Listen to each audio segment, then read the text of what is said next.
probably no one is listening right now because I just went live, but if anyone watches the VOD, hello!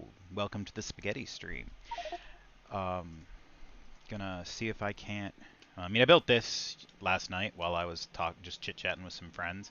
It makes like inserters and belts and stuff. It's pretty basic, honestly, and it eats so much iron. This thing ate like 6 train loads of iron to fill the buffers. Which admittedly I didn't need as many buffers as I built in. I don't need regular inserters and burner inserters in buffers, but I mean I just wanted the shape, the stamp to be a specific size, and I could have just set the limit to like 5 on these instead of 50, but just in case I want to build something with burner inserters for some reason, I've got them. Um anyways, bots. Bots are the thing I am going to be making today, and I want to make I wanna get this thing so it's popping out like a couple bots a minute.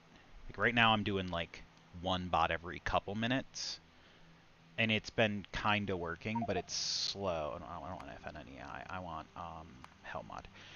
Um, so haven't actually messed with Hellmod since Red Science apparently. Um, I also don't use this super often because I tend to like to just wing it, but this one I want to scale it up way bigger than I normally do. I normally don't put bots. Um, I want flying robot frames are the thing I need to scale up because, um, like in vanilla, I do flying robot frames because they're part of science. I tend to scale them up in a way that I haven't on here because the flying robot frames in this aren't used for the production of science, at least not at the point where I'm at. I don't need either of these for any of my sciences. They're just for making bots. So I made it small originally. Like it was like 2 assemblers or 1 assembler even. I think it was 1 assembler making flying robot frames, and then I had assemblers making both types of bots off of that. So it's really slow. Um, I want to make. I can do base time per minute. I want to make. I want to make like 5 per minute. What's the requirements to make 5 per minute? Um, we're using assembling machine Mark IIs with no modules because I don't want to math it out. Plus, I don't have the modules set up right now. Um, it will get adjusted because I'm gonna end up throwing productivity modules in everything up to here, and then probably speed modules into the production of the bots themselves once I have modules going. But like I think right now I only have speed modules and only tier 1 speed modules. Because those are needed for science, and otherwise I've been just like, if I need a couple productivity modules, which I'm using in a few spots, I just been handcrafting those because I mean I've got 67 levels and I've got 10 points in handcrafting here because this mod is actually a little overpowered. Like like I will say, admittedly, I'm like 70 hours into this. Yeah, I'm in 75 hours into this, and I'm level 60 or 70 something. 67. I'm level 67. 75 hours in. Um and that's I've claimed a lot of territory, and I guess like being level 67 at this point is actually probably a little slow in the progression given the way most games level. Like I should have hit max level by now, and I believe max level is 100. So I guess, but the buffs feel just stupidly overpowered. I'm playing this casually, and I'm playing like a long game, like super high scaling mod set. So like I'm not worried about it. I'm not feeling like it's a problem, like it's a bad thing. But it's definitely strong. The RPG leveling mod is definitely a strong mod. It makes the game a bit easier. Um, so if anybody's watching and curious about that and wants to check it out. It's like RPG system or something. Most people have probably heard of it, but just in case. All right, so I want to make these, this recipe. Wait, no, I don't need to make any of these two. I don't need to craft these two because these two are already being made in the system. I'm just going to train those in. The batteries and the chips and the steel. So honestly, the only part I need to manufacture here is the big electric motors. I'm already bringing small electric motors in over here for making one of the types of inserters, so I'll just pull off of that line because I do not need a dedicated train for making inserters. I need a lot of inserters, but I don't need a lot of inserters like constantly, so it should be fine. And I'm already bringing over steel and green chips for that as well. And again, those should be able to be tapped. So honestly, I only need to add a train to bring in lubricant. How much lubricant do I need? I need 800 lubricant per minute. If I wanted to craft the lubricant...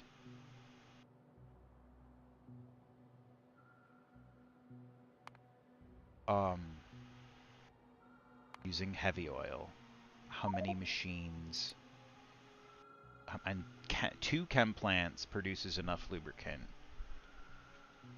So I could probably just tap off the lubricant line that I've already got up there, maybe expanding that setup to like 4 or whatever chem plants just to be sure everything works. Because I don't need a lot. I really don't need a lot of lubricant. It's a pretty low consumption resource. So I'm gonna tap the lubricant line, bring that down. Because I'm making it here somewhere. We've got lubricant there. Where am I crafting the lubricant? Where is it coming into this system? Over here. Okay, so I've got 4 things making lubricant. I have way more lubricant than I need. So I should be fine to tap this line and bring it down. Where do I want to pull from it? Pull it down. Somewhere... I'm going to build this down here. I want to build it in this area. The bot setup. Although half the resources are already up here, so I could put it in this area. How many assemblers am I looking at?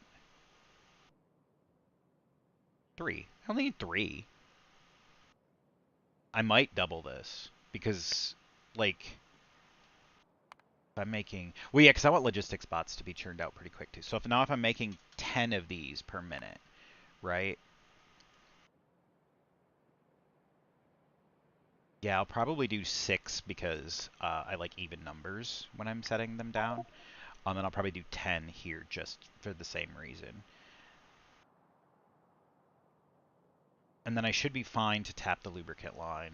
And if it doesn't run at peak efficiency, if it doesn't run perfectly, like, it's fine. I'm not really worried if it's not perfect. Because, like, nothing in my base is perfect. I don't do anything perfectly at ratio. It is... Unless you're pursuing, like, a specific challenge to meet, like, a perfect ratio, it's never worth it to spend the extra time to go from, like, 95% efficiency to 100% efficiency. Because it's just, you're going to spend so much time finding, like, little tiny improvements that it's not worth it if that's not your goal. And like, if your goal is to get perfect efficiency, more power to you. I mean, you're doing good work, because the people who do that are impressive, and that is a beautiful thing. Seeing somebody's setup that churns out like 1,000 fucking red chips a minute, that is perfectly beaconed and perfectly has its inputs and its outputs so that it just runs constantly as long as it is being pulled, and it just evenly consumes everything. It's a beautiful thing. I've seen a few of those builds. People do them, and they're wonderful, but they're not necessary. Like, to get it that accurate is not at all required when actually playing the game. Like, that is the kind of thing that you build in like editor mode just to show that it is perfectly efficient.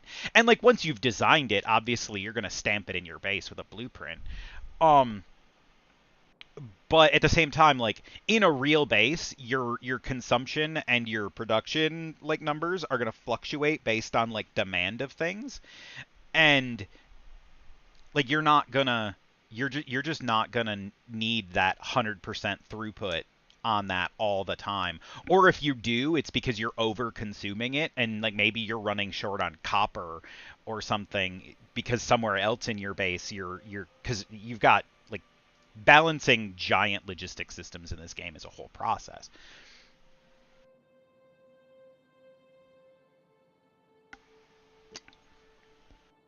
And making perfectly efficient production chains technically makes your balancing easier because you know if that production chain consumes exactly one red belt of iron, as long as you're supplying it a fully compressed red belt of iron, it just runs flawlessly. Um, but and so like then all you have to do is worry about your intake of iron needs to be all right. So I need 10 assemblers making big electric motors and 6 assemblers making flying robot frames to go a little ham on it. Actually, let's just stamp this down. Because this might as well just be in a line. I'm gonna just weave the belts through, right? And that's actually the right number of assemblers, isn't it? Yes, yes it is. However, no, because I want the flying robot frame ones. Let's pull those back out because the lubricant that's gotta use the fluid inputs. So yeah, let's do because they need the one space between them. No, you don't need the lubricant. The big, so you don't need the space between you. So like I can do this because you're getting physical inputs completely. You have no fluids. This one requires fluid inputs, so I want to space them out by 1 so I can put fluids between them. That's my 10 of these. Let's actually give me a little more space here to weave these belts around. Then you're going to be making big electric motors, and do the big electric motors take lubricant? So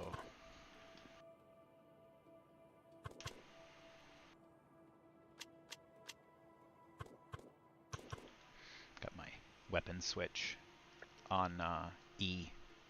So when I hit rotate, I accidentally hit the E button. And then pipes.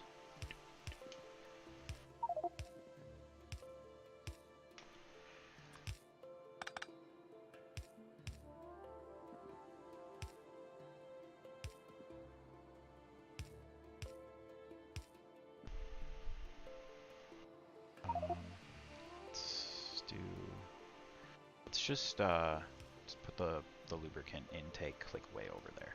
Some for the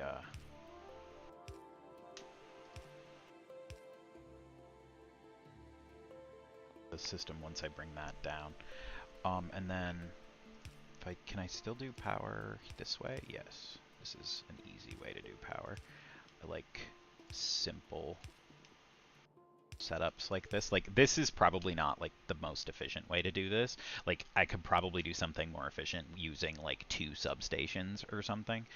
But I'm also just not building, like I don't build to efficiency. So, and I like substations. They're very good for some things, but these poles, the medium electric poles, are just like the best general use power situation. At least until like in this you can get access to the power pylons, and those things beat everything. Because you just put one of those in your base, and I think they have like a 64 tile radius Like their power zone is like 64 tiles or something like that. It's insane. Um, but I don't have those yet, and so for now at least I'm just sticking with the medium power poles. Someday my base will be redesigned, or probably not. This won't probably be redesigned, but my new base, once I expand past the need of this base and have like a space station that I'm doing everything on, um, I will be using the pylons, because there's pylons that also have just giant roboport areas. Um, like I don't, I'm pretty sure they're like 64 tiles it for the logistics, and then like twice that for the build range or something. So they're much larger than the standard ones. Although I'm not 100% sure on the numbers because I can't remember. I just know they're big. They're massive. Um, all right, we'll bring that up there, and then I'm just doing a little bit of rambling today. I had to put together my new desk. Well, I've had this desk for a while. I bought it like 6 months ago. I just hadn't assembled it yet because I got it, and I bought 3 of them for my workshop downstairs, and they were all for my workshop. But I'm using one of them as my computer station now because I'm doing a standing desk setup instead of a sitting desk setup. Which is why I don't have the camera on today. I am finding that I need to raise up the platform for where my keyboard is because my hand hurts from using the keyboard, probably because of like the way that I have to hold it. So that's going to be an issue. Um, I will figure that out though. That's a me problem. Okay. I need to, well, let's bring the lubricant down. That's what I'm in need of working on at the moment. All right, see, where can I tap the lubricant line? Like, where is a good spot? Here's a good spot. Like, that's a perfect spot to tap the lubricant line.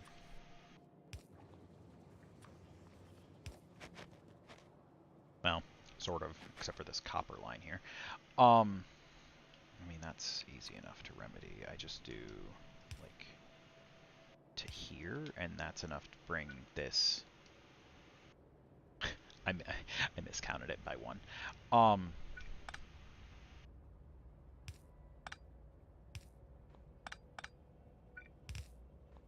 Okay, well, that should be. And then I'll just bring it out and, like, turn it like this. To actually, do I need to turn it? I could just do the wiggle. Do the wiggle. And then it's just a matter of, like, tapping it, like, down to about here. And then I turn it.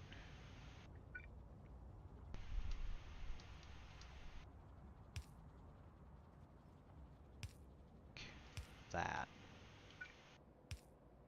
And now I have lubricant. Alright. And, like, if I ever need more lubricant over here for something else. I haven't seen a ton of uses for lubricant in this pack. I remember when I was playing this with Cristorio, lubricant was something I needed like a lot of, because a lot of recipes suddenly needed lubricant that didn't before. But I feel like there wasn't just a huge number of things that pull on lubricant in. I mean, 26 recipes apparently. Space belts, which I need to get production set up of those soon. Cosmic water. Yeah, I do need a lot of lubricant now that I think of it. But I won't need that till space, basically.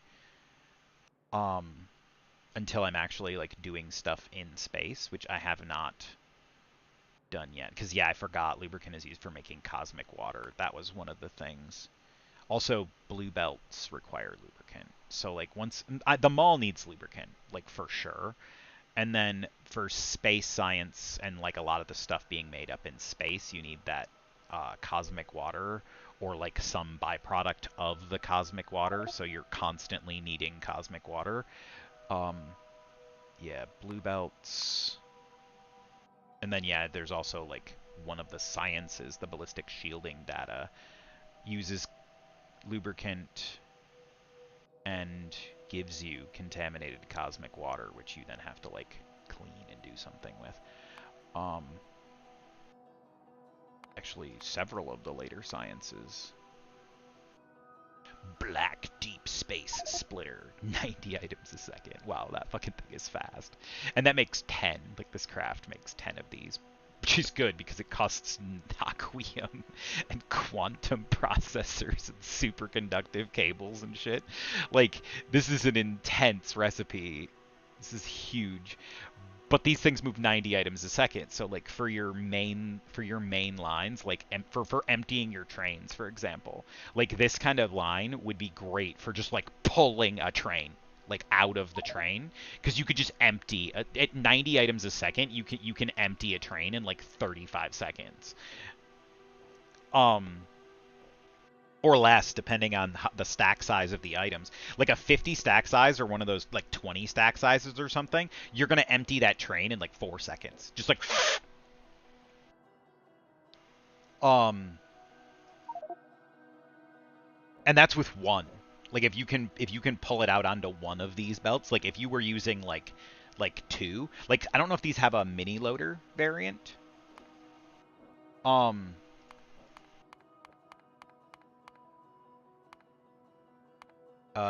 Not in that regard. But like you could use, say, like 3 red mini loaders to unload in at that speed onto one belt, or even like 2 blue mini loaders, because I know that those exist. Like yeah, if you just use like 2 blue mini loaders or the space loaders, which are the equivalent of uh, the blue ones. But yeah, for lubricants use, I currently don't have a huge need of lubricant. I will need to set up a significantly larger lubricant production, because I also am going to need like these heavy assemblies. I'm probably going to need to consume those for something at some point. And these heavy bearings also, like, because I don't know what they're for.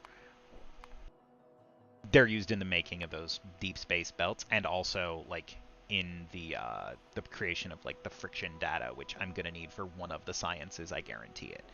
So like for like once I get into the big like later tech space sciences, my lubricant production will need to be scaled a lot.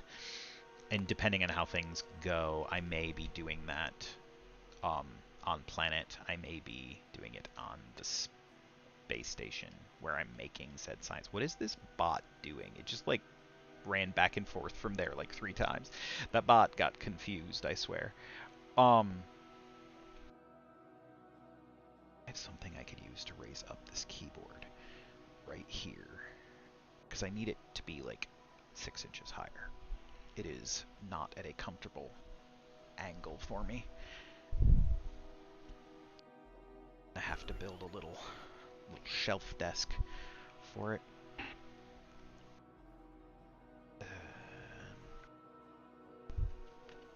That should work.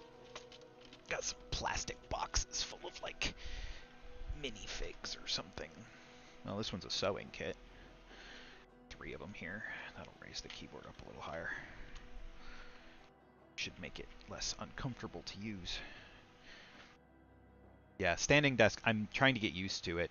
And I like it. I will say, I like the standing desk.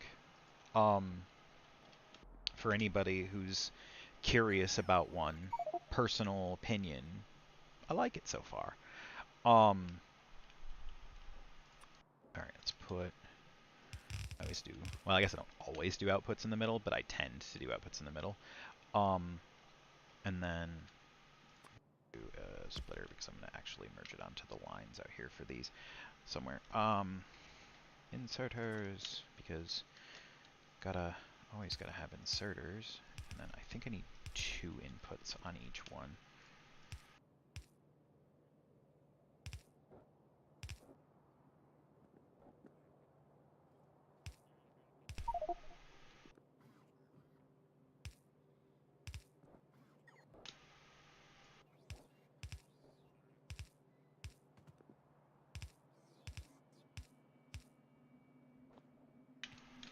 For some reason that felt strange doing that way.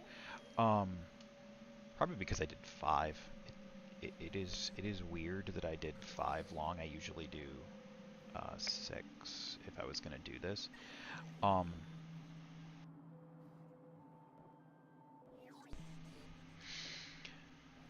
And who knows, at some point that might change. Like I might. Actually, you know what? I'm gonna do that right now because fuck this. I'm gonna make that a.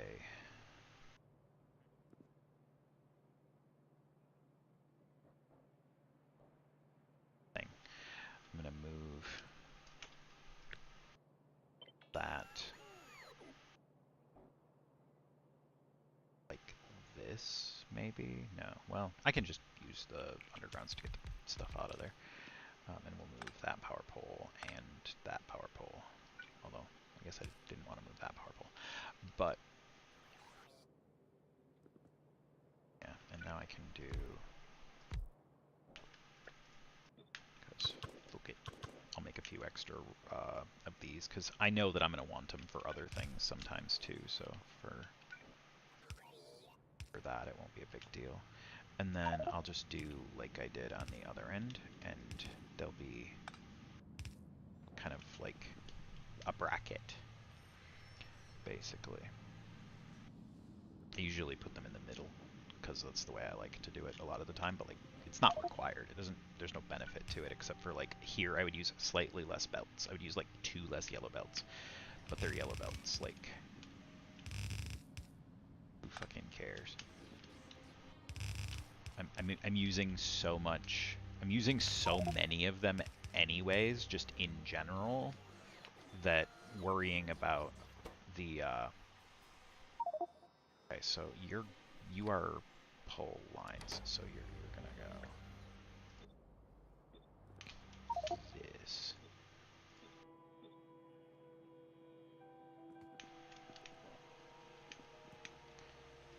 And then, right, to the sub.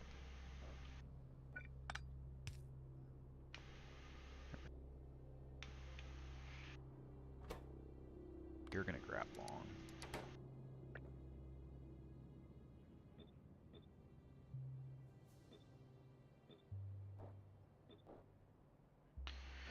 All right. Did you have? No, you actually only have 3 physical inputs, but I can't do 3 things on the belt, so I'm still gonna have to do like 1 long. All right, what do you need in numbers? You need the most green chips, so I'm gonna bring the full belt of green chips, and I'll bring it in on the inside of the line. My headset wasn't on. I'm a fool. I didn't even know you were in the thing because I'm in streamer mode, so I can't hear when people come in and out. I've noticed the little beeping noise not showing up for me quite as often, so I can't tell if somebody like leaves or joins lately. That's weird. Cause like that streamer mode does that. Like that's a thing that I have going on all the time because of streamer mode. But you're not streaming, so I know that. That's kind of strange.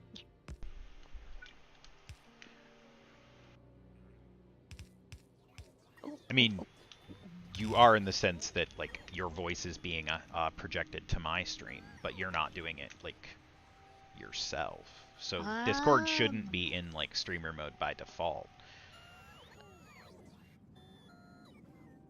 Alright, so green chips are flowing. Now you just need the steel and the small electric motors, which I also just have ready to go, so. Well, ready to go is technically an incorrect statement, but. And then that was going to be a mixed belt, so I might as well just mix it up here.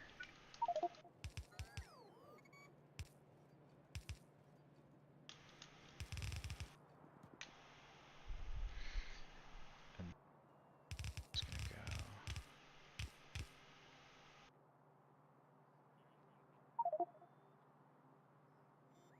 Yeah, like this, because.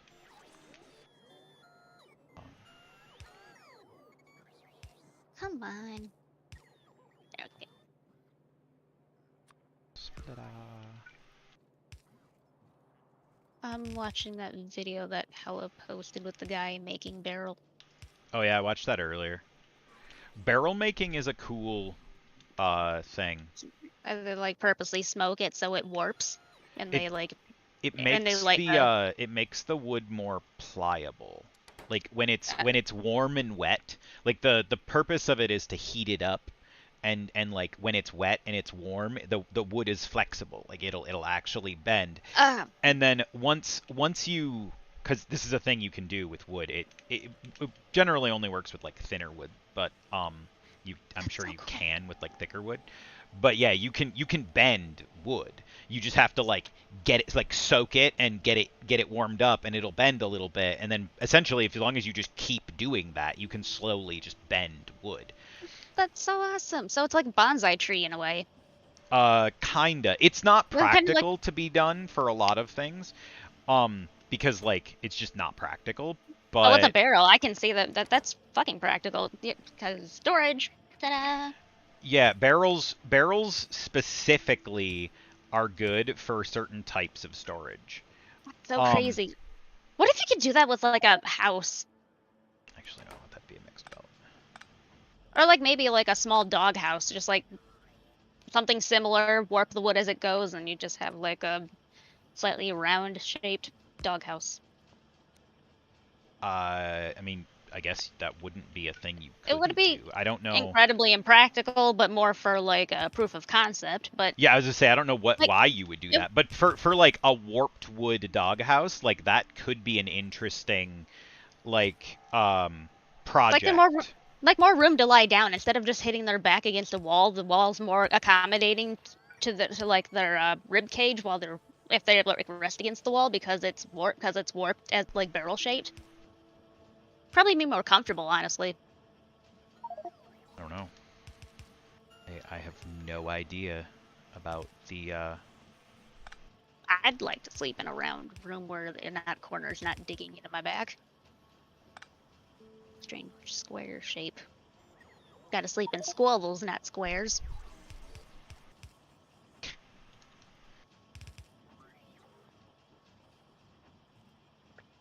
Probably why hammocks are so relaxing.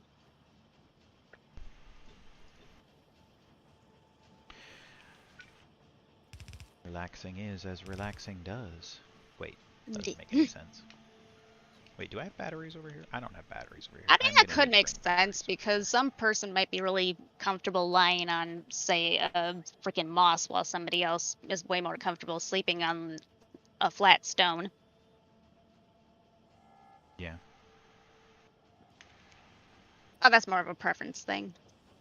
Yeah, this is eating a lot of green chips, but that'll be fine. That'll be fine. I got lots of green chip production going. I got like 2 areas over there making just like a ton of them.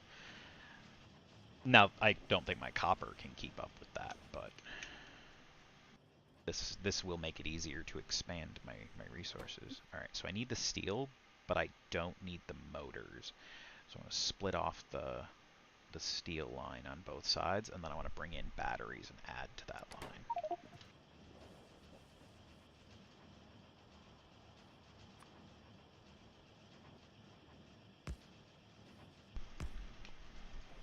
Alright, and then I want to filter the steel to this side for this one. I guess it doesn't really matter which side it's on, I don't use the other side. But I'm gonna do it on the outside one just because. Yeah. And now I just need to bring batteries in, which batteries can be brought in relatively easily because I can just do That would be pretty cool, actually. this. Because now you'll unload batteries, and then I just add. What are you? I'm just rambling. I'm Oh, talking to my stream. I get you. Um. And it actually showed some pretty decent looking things. They're kind of warped, but a cargo skirt would be fucking amazing. A cargo It can carry, skort. yeah, skort. A cargo skort. No, I was That's just even saying better. like that is like another possibility. What about a cargo escort? Cargo escort. Wear that on a warm day, and that'll have like all the tools necessary. And added bonus, it also looks really cute. Cute badassery right there.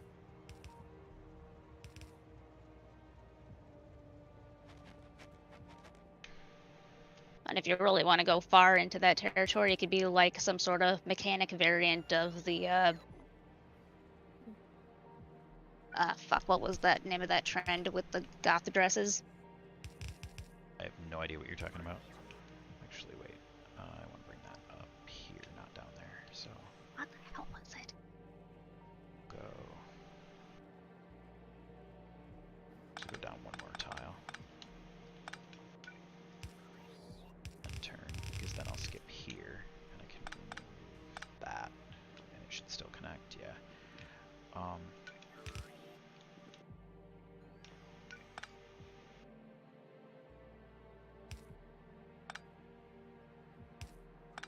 Save a few red belts because these are actually pretty expensive at this point. Like they use a lot I'm of a iron. dummy. It was goth. I was just thinking of the gothic fashion. Like rainbow goth, mechanic goth with the cargo skirt.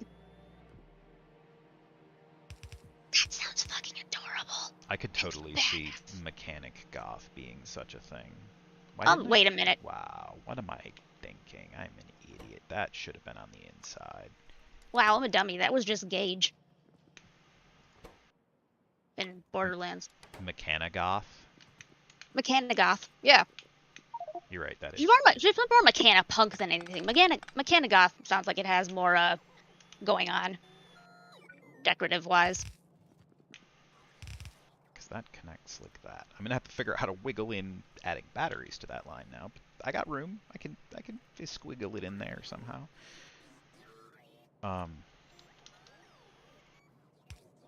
Just like that.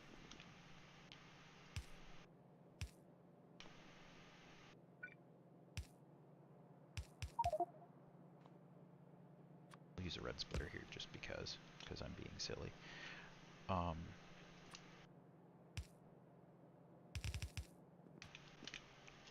And then once batteries arrive, because I did summon batteries, do I have a train that is receiving batteries at the moment? Holy, I got a lot of trains. See any that are currently, yes, battery pickup is currently getting loaded. Got batteries coming.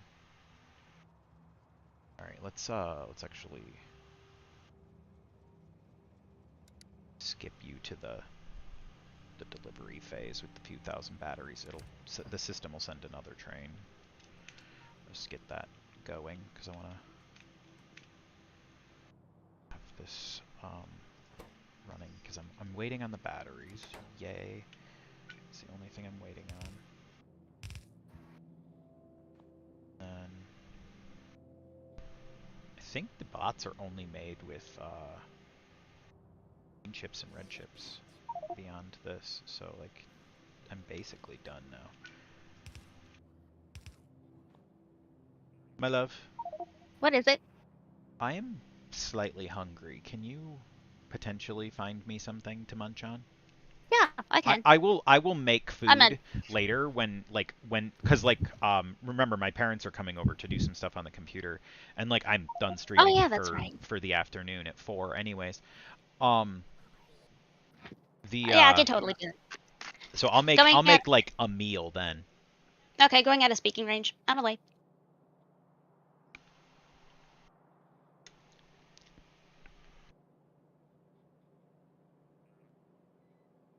All right. Where are the batteries, I damn it? didn't realize how fucking thirsty I was until I... Oh, because I didn't connect the line. See, this is why I wanted to get the batteries here before I left. Because I gotta figure that shit out, make sure all the lines are connected and stuff. Okay. You want a popsicle too? I need something with substance. I know, but I was asking in case you wanted one. Right now, I need something with substance. That's all right. That's my current, like... Let's do 2 and 2.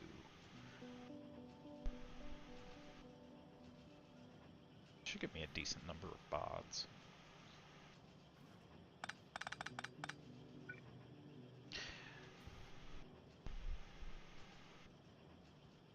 Let's keep it going this way, actually. It's gonna have to... Actually, no, these can be stripped out. There's not even... Why do I even have an inserter there? Like, that doesn't need to be an inserter. I got room for this shit. Yeah, let's do... I can do... here and here, and then you'll do... logistics bots. You'll do construction bots. And like I can always move this copper line and make this bigger if I need to. Like if I'm getting enough flying robot frames and I want to add more bot production. I honestly don't think that this flying robot frame setup will keep up, but we'll find out. And then you're gonna pull from the inside. And this is gonna be a little spaghetti-like. But I like spaghetti, so... Alright, so you need green chips, so that's an easy one. I'll just bring this line up here. It's kind of a waste of these motors, but I can come grab those for me use, or like if I have something else that I need to add that just needs like a tiny amount of the motors, that'll work. So it's not a problem. And I just need a little bit of green chips, so you're gonna get green chips and flying robot frames, because the flying robot frames I'm just going to bring up the middle here. Currently you don't have an output, but we'll figure that out in a moment.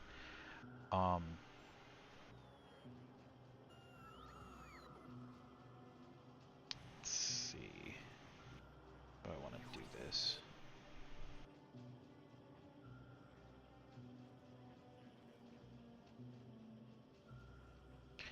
Yeah, without the output. Alright, so I need to bring bots. Dang bots. Look at that. Then you're gonna pull in red chips there, and now I just have to figure out how to get these out in a way that works. So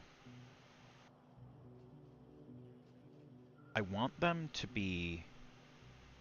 I honestly want to be outputting them into a Roboport, but after a buffer chest, because I want to be able to grab bots or logistics request them. So what I need is... I need to move this Roboport, I think.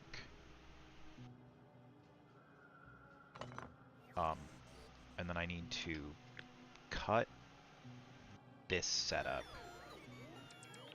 and bring it down here.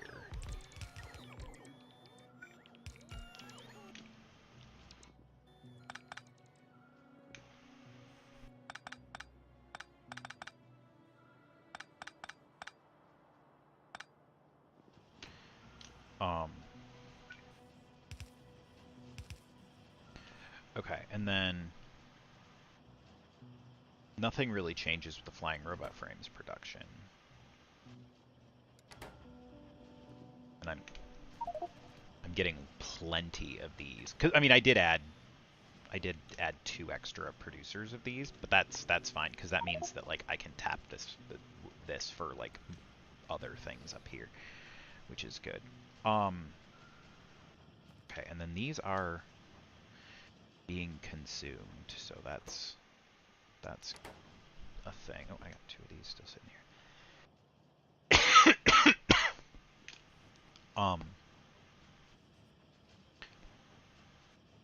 Okay, so what I want to do for output, let's output long.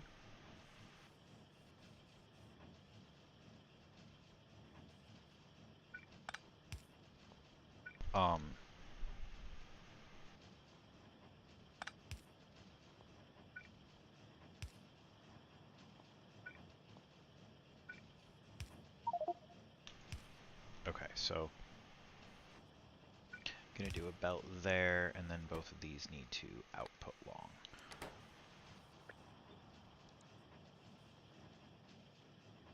And then, honestly, I don't need.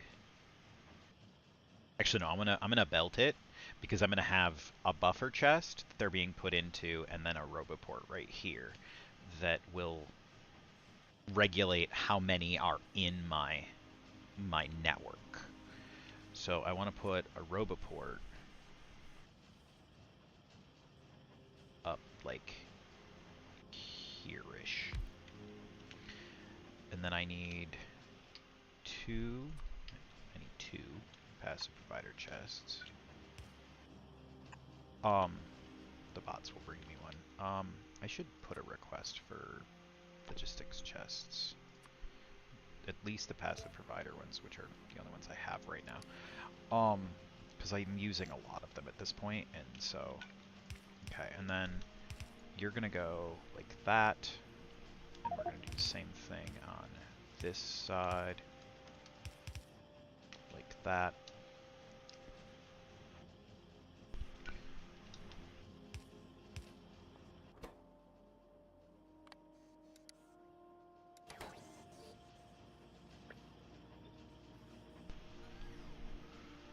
Alright, and then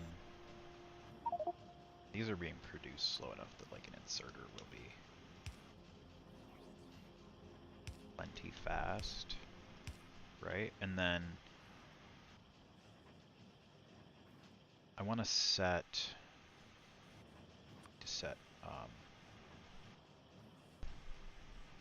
you to you to you, right? And then you need to be set to read robot statistics. And then I need one set to Y and the other set to T.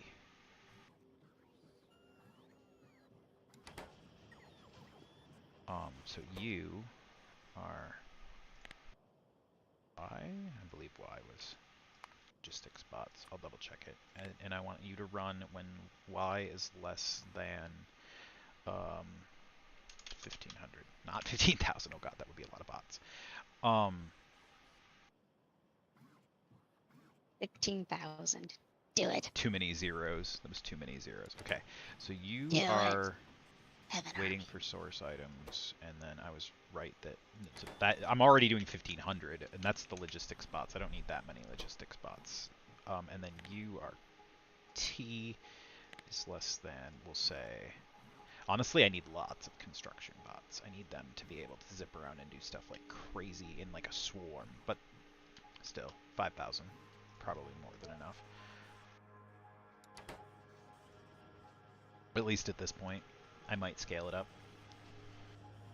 But you'll... I should limit how many are allowed to sit in these chests, because that is also a thing. Do I want to just limit the chest? Yeah, I'll just limit the chest. We'll let like 2 stacks build up. That way I have somewhere to pull from.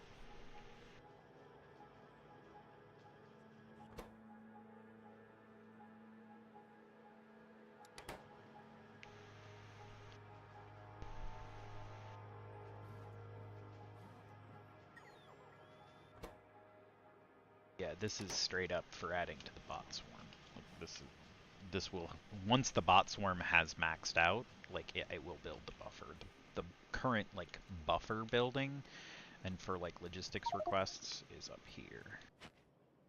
Because I haven't removed this. This is a very slow production, but it does work.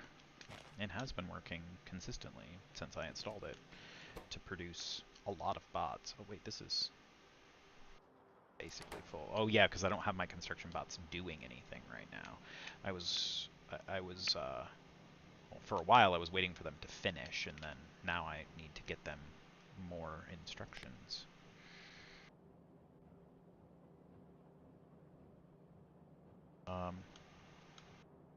For right now, honestly, the first thing I want to have them do probably is just install more solar panels. How's my power doing actually? Do I need more solar panels?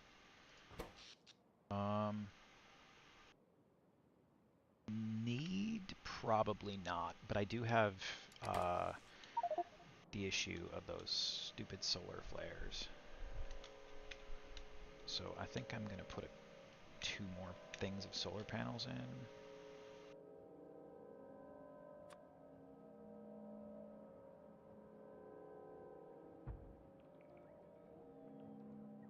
Pipe in that one.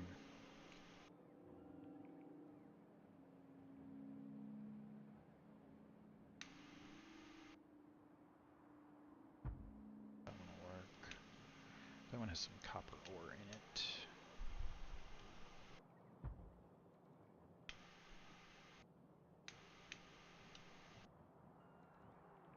Yeah, that'll get my construction bot something to do. Oh my god, I fuck. Can you hear me?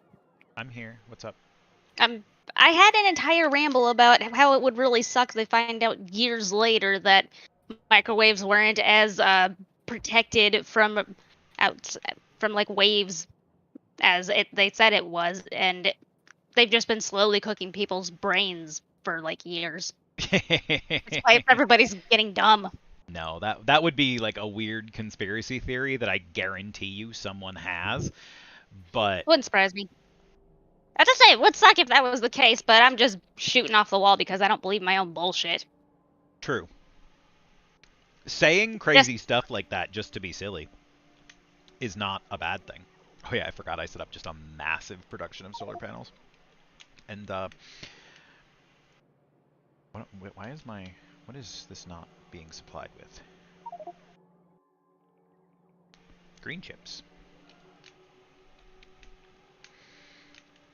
How many green chips do I have being produced? Where is my green chip production? I thought it was up here. No, it must be down here. There's my green chips. Oh, my green chip production is stalled because there is a train deadlock. Yay, okay.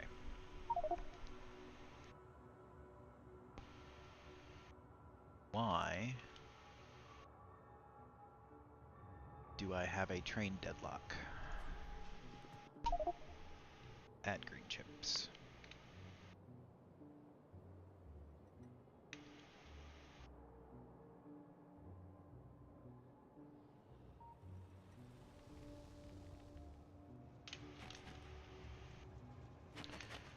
Because for some reason I have a whole bunch of copper trains, some of which are delivered to the wrong station.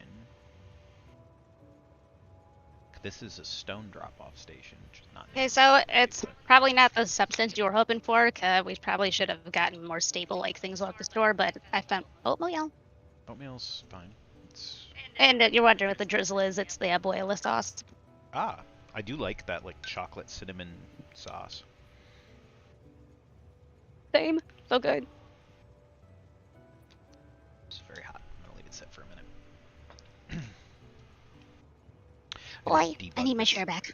Copper train stuff. This is my chair, Turnip. This is my chair. I set this wrong, which means the other one is probably set up wrong too. But Turnip, it's my chair. This is a stone brick drop In off. my Do I chair. have stone brick? Silly boy. Yes. It's my chair. It's my chair. My love, stop Yes. arguing with the cat and just move the cat. But He's a cat. He's not gonna listen to you. You just move. Just you say he's a cat, and immediately Perry Grip takes over my head. Freaking earworms, but I love them. okay. So, yeah, this is just out of copper, even though despite the fact that there are 5 copper trains sitting here. So I need to figure out why I have 5 copper trains stalled out on the tracks here. Why are you just sitting here? Because you can't get... Wait, your destination is over here. Why the fuck do I have... Is something invisible on your layout that you didn't realize? No, I'm pretty sure what the problem is that I forgot to rename the stations. Oh. No, you are correct. What? You're correct. Why? Why are you at the wrong copper drop-off? A few times I remember playing, I would mistake something as being there because it was ghosted. No, that's not what the problem is at all. Okay, so why do I have a red Um, signal here? That shouldn't be a red that signal. is not for you to jump up on and chew. You, why are you reading a red signal? Oh boy, I love you. Is it because it's reading this signal here? No, because that's not a chain signal. That's a that shouldn't be one of these anyways, just because it's a that should be a chain signal. Um,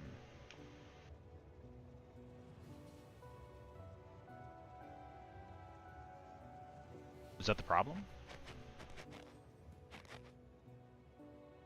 Was I just missing a chain signal and now everything is going to play nice? Well, eventually.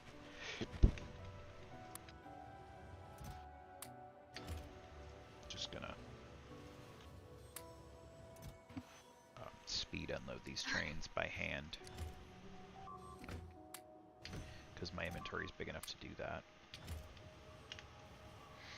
so that this can move along.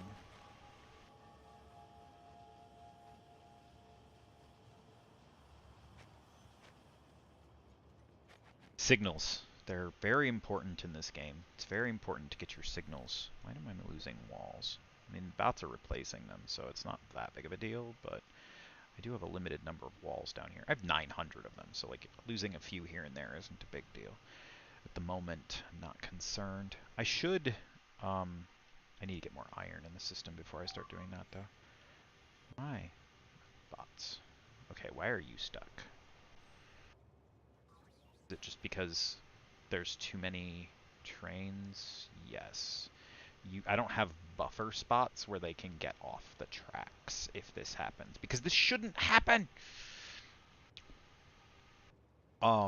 I need to figure out why LTN is scheduling too many trains sometimes. Like, because it's got a train limit set of 3, and yet it's calling like 5, 6 trains sometimes. Like, it's probably because like nothing is actually showing up, like it's getting stalled out, and so like the system defaults to like just, oh, send another train, that one got lost. Um, and I think I need to make that timeout bigger. That's is that a TN? Yes, message. There is a depot inactivity? No. Stop timeout. That one I got rid of already.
Okay.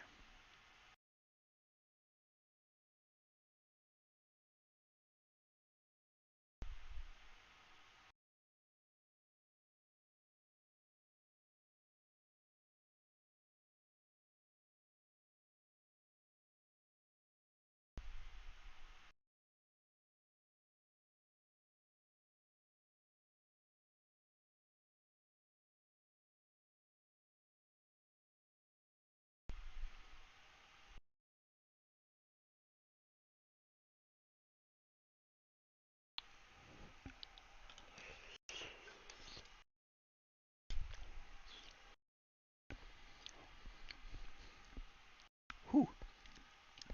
That oatmeal is very tasty with that sauce, but it's very hot. Mm. Okay, so What I is need to oatmeal? This one, I think I need to make this one like stupidly long. Or just remove it. I mean, it's already at 10 minutes. I mean, I just need to not have my shit get backed up like that, I guess. Really. No, it's at 10 minutes. I'm just going to leave it where it is, and hopefully I get my logistics set up, when I get my signals all fixed so that that stops happening. It's part of the reason why I moved to the bigger block blueprint that I switched to, because there was issues with like the signaling on the smaller ones, because there's not enough space for all the signaling.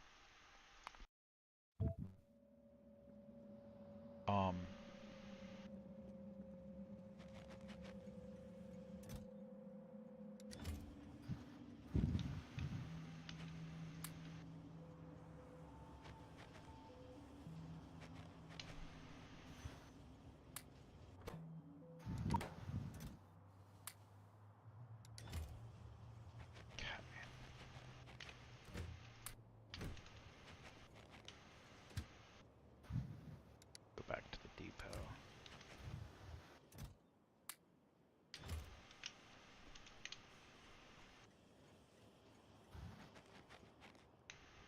No wonder my fucking system's been telling me I'm low on copper. It's been just sitting in a shitload of trains.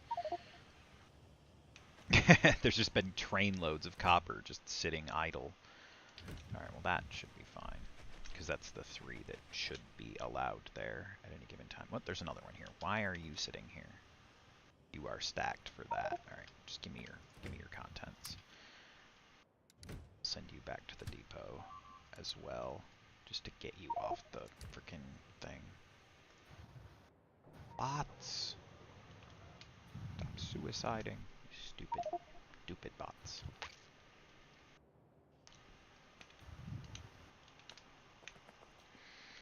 Alright.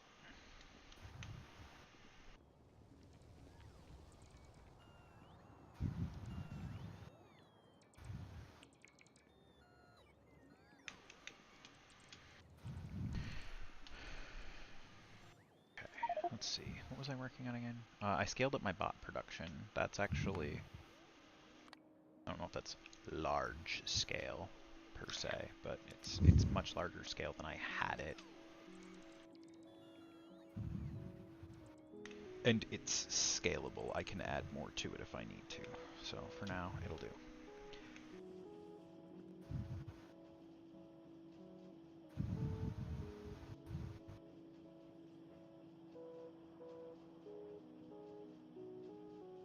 Wait, I needed 6 of those, didn't I?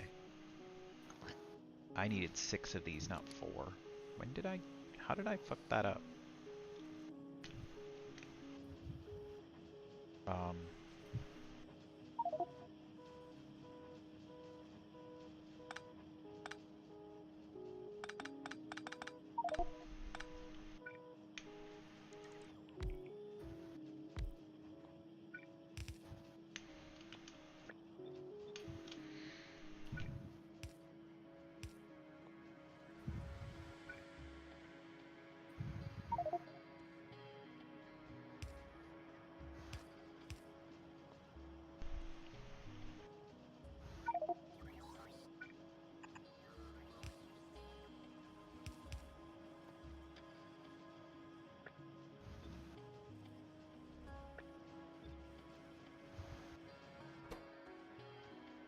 That's why I was not making as many as I thought I was.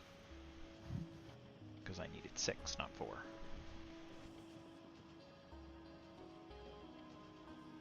Alright, and then I wanted to actually go get productivity modules made for these. Do I have productivity 2 unlocked? I do.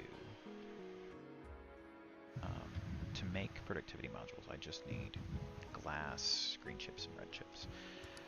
I've got green chips and red chips right here, and I've got a glass line right there. Okay, so we'll put module production right here. Let's do 2 assemblers of each.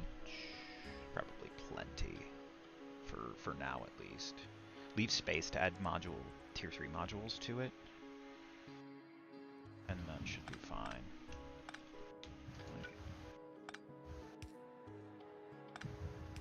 There, just put that there. One power pole hits all of it. So like, okay, so let's look at tier 3 modules up here. What is the cost to make tier 3 productivity modules? Blue chips and vulcanite. So, and then just tier 2s. So I can just set up a chain similar to like this type of thing that goes from tier 1 prod modules with a space to tier 2 with a space to tier 3. And then I can do that.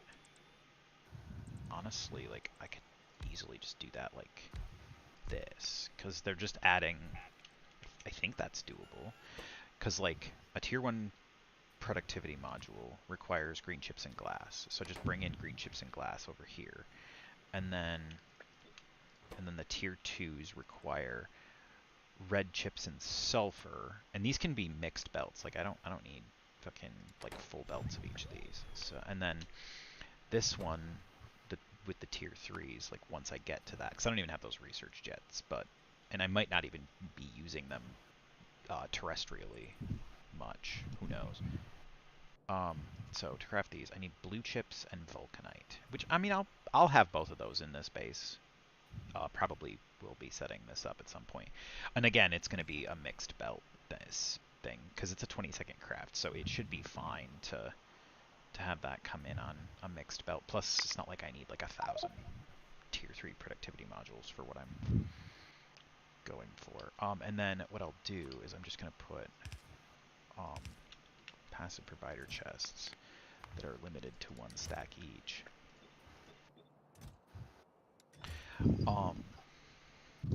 Here.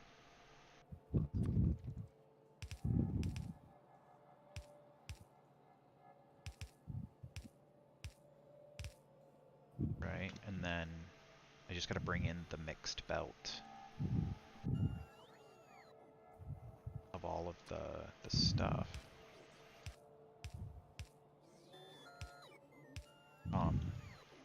So you need glass and green chips. Red chips and sulfur. I don't have sulfur down here anywhere. Oh shit, I never put the buffer chest in for the batteries, so the batteries are just stuck. That's a problem. That's very much a problem.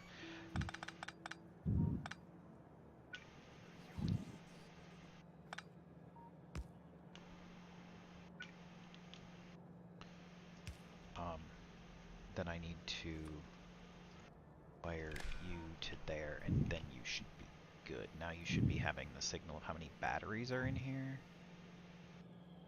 Yes, and then I can just snag out the batteries from there. Snag out as many of the batteries from this one as I can. That will resolve this problem. Easy fix, easy fix.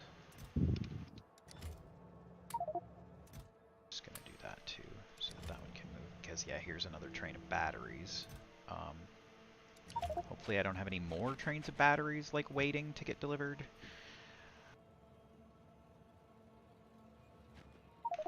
Because that one should fit. There's room for that one. That one should be fine. Oh,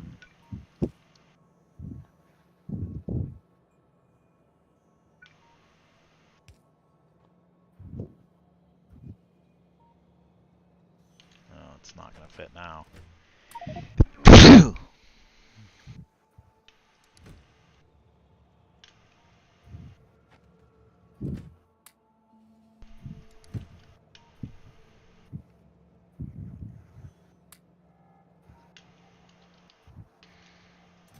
So that is now completely full.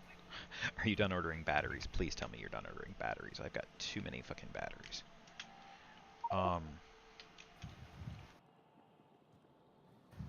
Probably take them up and dump them in the battery delivery that's up here. I just gotta figure out which one of these was batteries.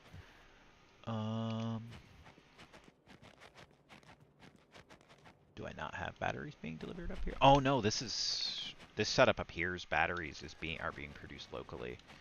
There's actually a battery production over here, yeah. That is backed up because I'm not pulling it hard enough. Well, I guess I'll just find somewhere to put those batteries eventually.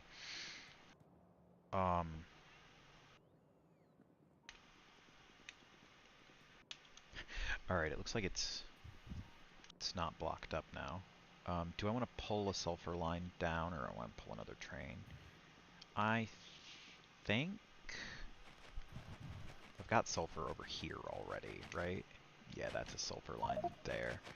So let's just pull a sulfur line over. Wait, I can do a sulfur and red chips line right here. Like that's fucking.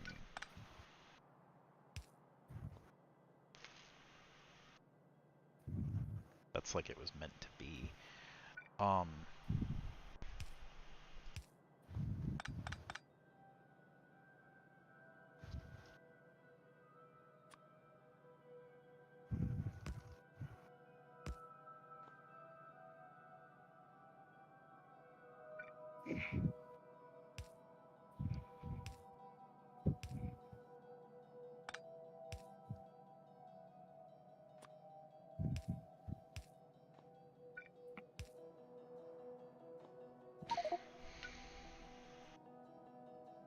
Okay, and then I just need to run that over to there. That's easy enough. I just gotta.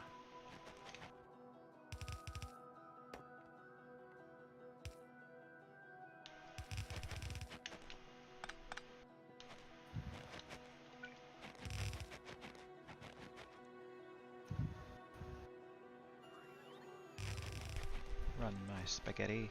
Run. Spaghetti cat. Spaghetti cat? Spaghetti cat. Why are we talking about a cat? There's a song. There's a Perry Grip song called Spaghetti Cat. No, I actually was not aware of that.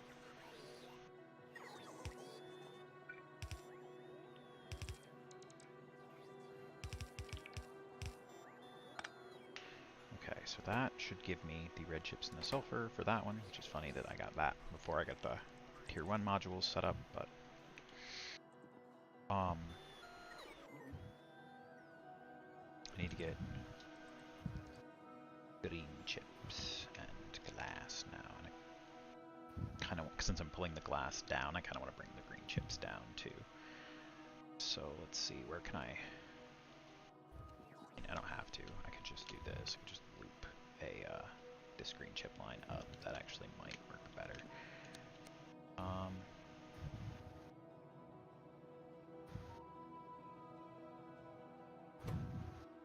To grab long, and you to grab short, so that I can remove that and put it there, so that I can turn this and not end up with a weird mixed belt.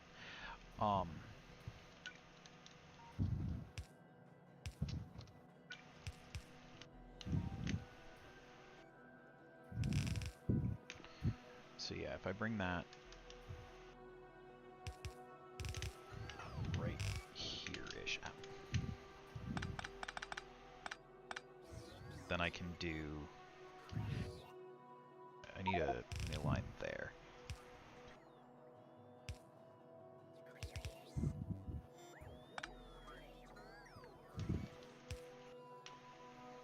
Just need a splitter to allow some glass to go down, and then there. It's going to consume a whole bunch of green chips and glass.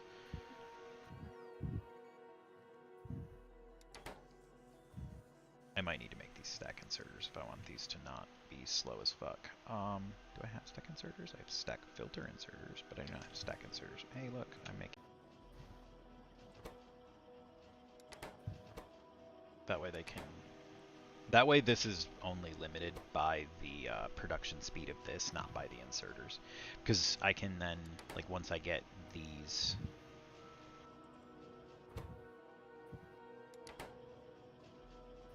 This should just put them in the passive provider. I don't think that this should grab them and put them in the next one. Which I actually want to change these to buffer chests once I get access to buffer chests, but let's see. because I want to be able to tell them to put excess, because like I'm gonna be upgrading things to use like the tier 3 ones eventually, and I want to be able to have like the tier 2s like go back in for recycling.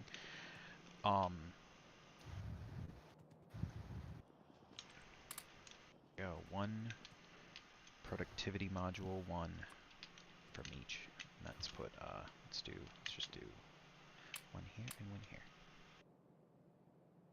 Out of green chips. Oh yeah, because my green chip production was dead. And so, like, everything, all the buffers for green chips are needing to be refilled now. That's gonna eat a lot of green chips, which is a lot of copper and a lot of stone.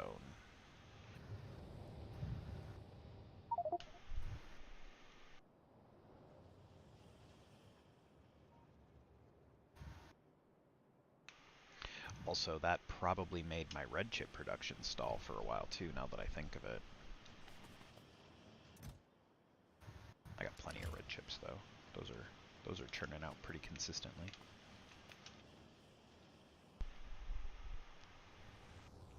Alright. Time to hydrate. Hydration. I left notes in like 6 or 8 spots around my middle of my base. Like my main base area. That to just say time to hydrate on the base. So like if I'm looking at the map or if I'm flying by on my jetpack or something, I just regularly see this thing that says time to hydrate. I'm liking the aesthetics of the base with like the various names scattered around of like you, and I've got Spoon, and I got David, and I got Witch. So far that's it. Like nobody else is interacting with me on stream, so I haven't added their names to the base. I do have apparently 2 viewers now. Unless one of those is me. I'm not watching. I got Streamlabs open. I don't know if that counts as a viewer or not. I'm not sure how to figure out that program myself.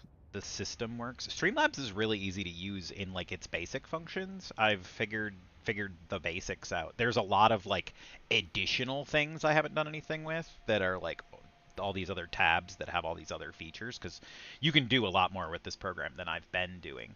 And I want to get into some of that, but some of that's going to require like art to do like the different like scene transitions and frames and all of the other stuff that is on there, because I don't want to use the prefab themes that like exist in Streamlabs, because I feel like that isn't any better than just not having a theme. Just using a prefab from Streamlabs is probably, in my mind, it feels worse than just not having one.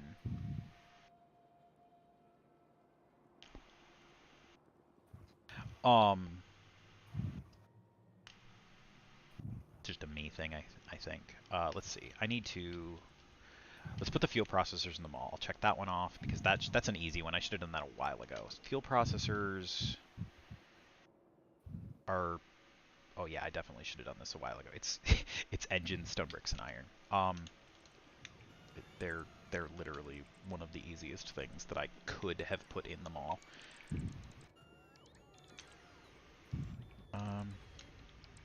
Stone bricks, engines, iron. I mean, all that stuff's right in this area. I just need to figure out a place to stick this assembler, basically. Wait, why is this one pulling from something it doesn't have? You are waiting for pipes, which you're never going to get, because the pipes belt got moved on you. Alright, so stone bricks are there. Where else do I have engines? The engine line goes here. It runs down this way. There's the engine line's right there, and I have stone bricks there. I don't have any iron down here, but I can split a line of iron from there, or I can bring one up from down here. Probably bring one up from down here. Shouldn't be difficult to weave a line of iron up through here. I could put it in here. Let's let's move this Roboport. Put it right there. Put that Roboport there instead. And then I'll need to move a power pole over there so that that stays functional. Okay. Because I don't need the glass, so that's fine to just like jump that past my setup like this. I want to pull from here though. Fuel processors. Need stone bricks. Off of that one. So we'll pull from there and pull from here. And then I just need to bring in iron and give it an output location. So pull there and set you to pull long. And we'll push there and set you to push long. And we'll go passive provider chest there.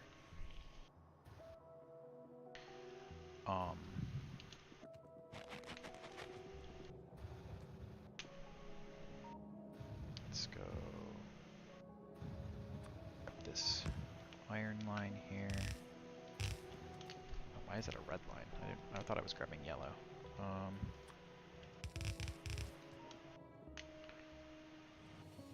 Let's bring it over and run it up like.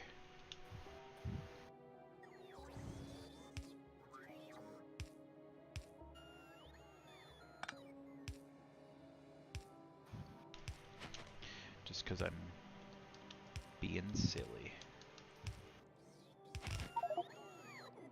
That's not going to reach. I need to use a red belt for that. Getting silly up in here.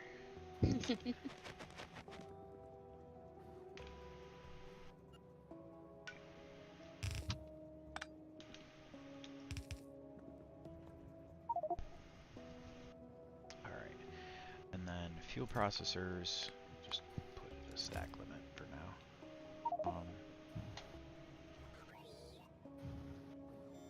I don't need a ton of those, but like having them in the mall so that I can request the setup of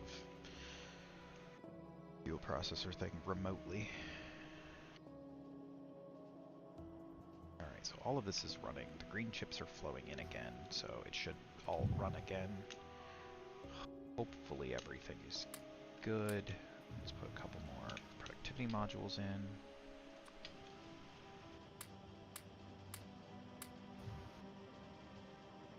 Because these are going to go slower, but they're going to produce extra, and that's actually fine, because these are slow anyways.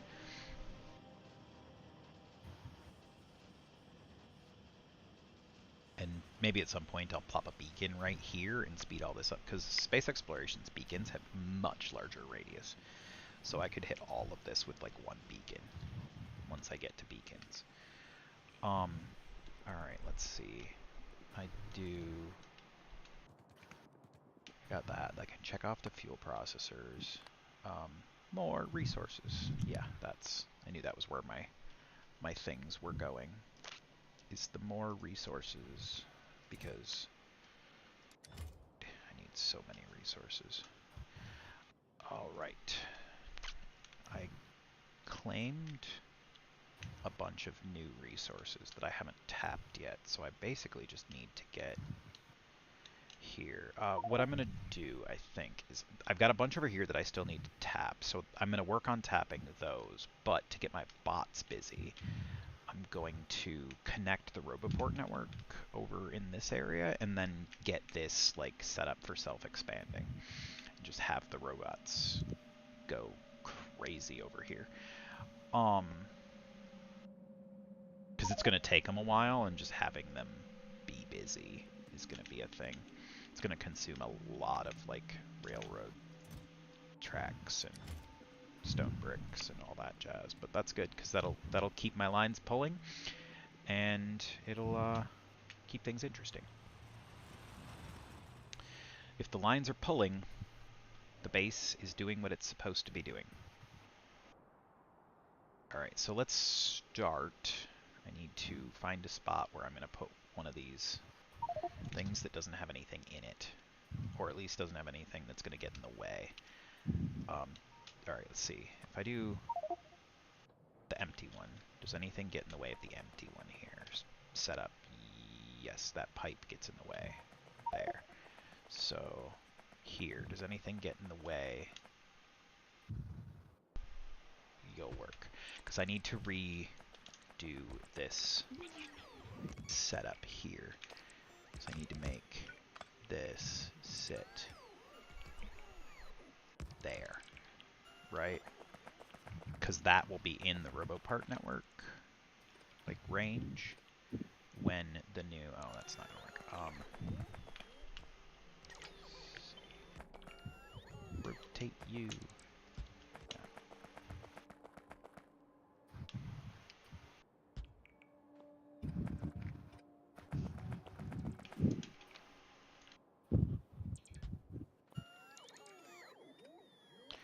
Okay, and then should be able to go here, select new contents for this blueprint, and then just grab this again.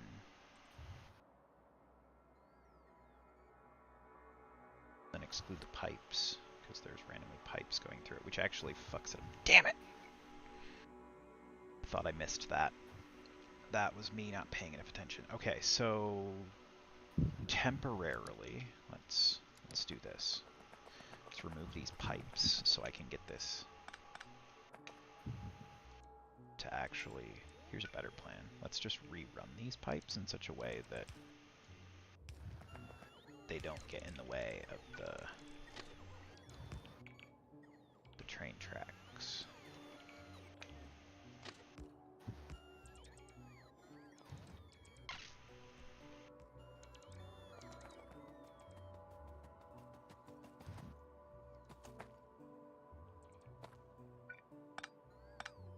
Because, like, it's easy enough to just fix this problem like this, because that also means that, like, when the bots get here to build this.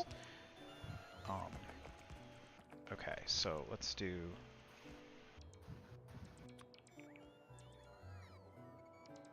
Why is that off? I never hit save. Why did you save? Well, shit.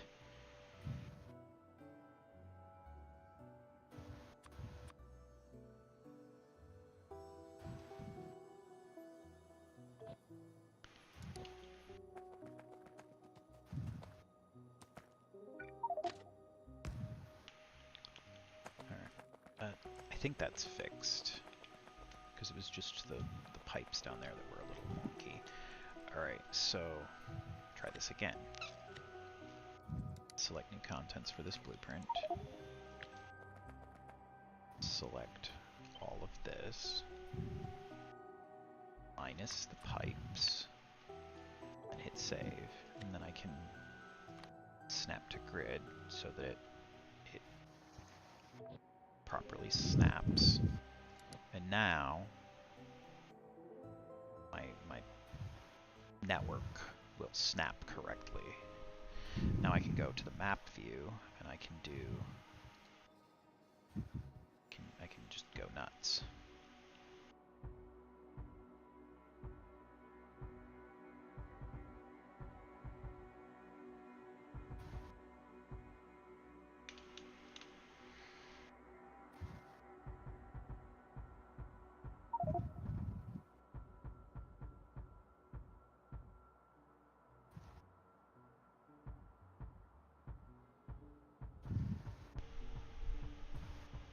And it'll build out this rail network so that when I get out into claiming these,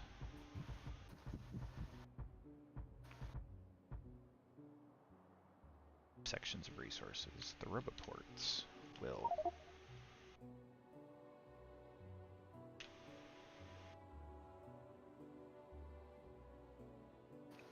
have already expanded out there.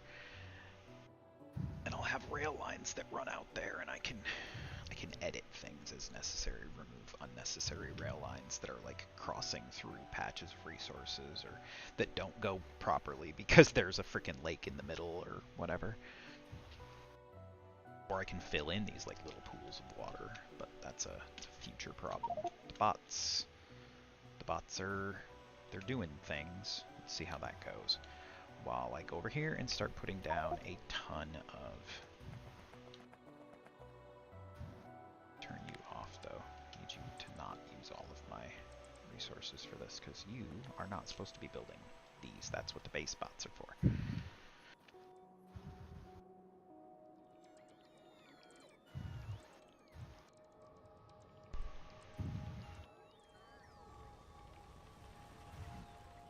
The base bots are very, very busy.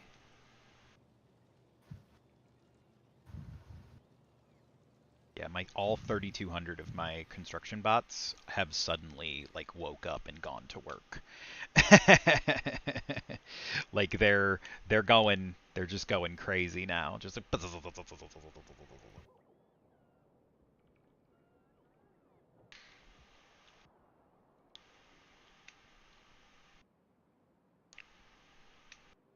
I love watching the base like start expanding when the bots like get to work like this. It's so like interesting because you see all the yellow dots on the map, like they're all converging to grab things and go put stuff down and whatnot. And most of these are probably going to grab stone bricks because I have like paved paths that I don't even use for the most part, but I like them aesthetically, and if I do go running down the path for whatever reason, they're faster. So I like it, and it pulls the stone from the core mining, keeps the stone from overfilling, and also kind of keeps the coal from overfilling because the more I'm smelting stone, the more this runs.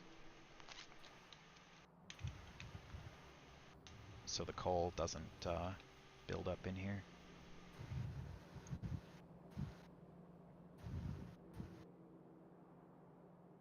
Yeah, and the stone was starting to back up in there, so that'll pull that line, get it going. It is pulling my oil pretty hard, but that's fine. It's just part of the process.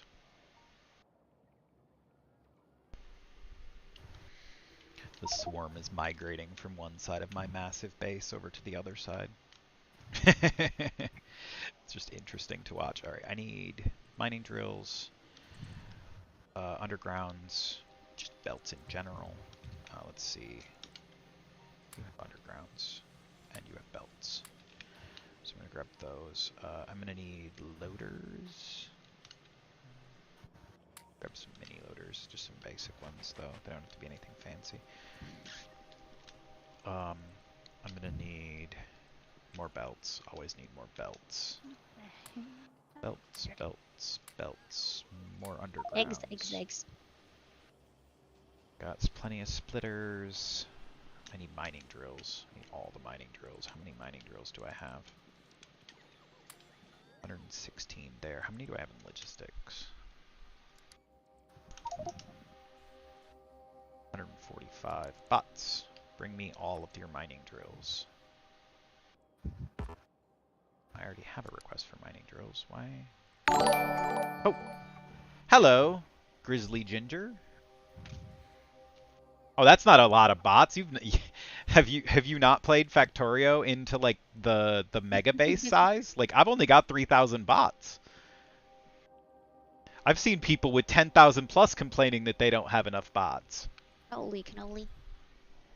Oh, also, Grizzly Ginger, if you're still here, which I don't know if you are, but do you have an opinion as to where you would like your name in the base or what color it should be? Oh, you don't use bots. Oof. How do you play like? I mean, I'm playing space exploration. Like, I don't think I could do space exploration without bots. Like, I think that's actually pretty much impossible. Because, like, I can't go to every single planet every time I need to set up an outpost. Like, this pack uses... Like, eventually you're setting up Spidertrons that self-deploy and go do their own thing because you don't have time to go do it yourself. And I'm putting people's names in the base. So I was just wondering if you wanted your name in the base somewhere.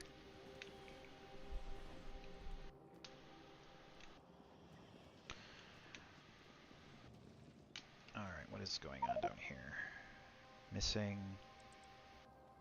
That's unsurprising. I probably blew through all of my. Why do I have? Oh, you don't have a storage box. That one will resolve itself once the bots expand the Roboport, so I'm just not going to worry about it.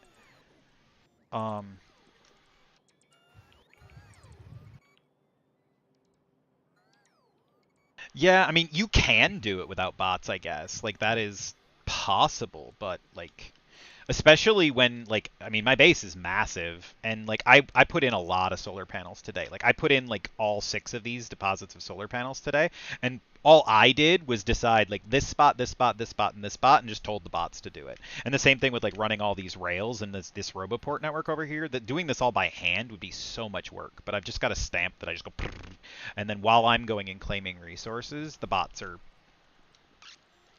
doing things for me. It makes things a lot easier to use the bots. Like, they exist for a reason. They're in vanilla even. Like, I'm not even using a thing that. Here, let's actually just use up all this sulfur I got in my inventory. I'm gonna put you over by the bots because you're talking about bots.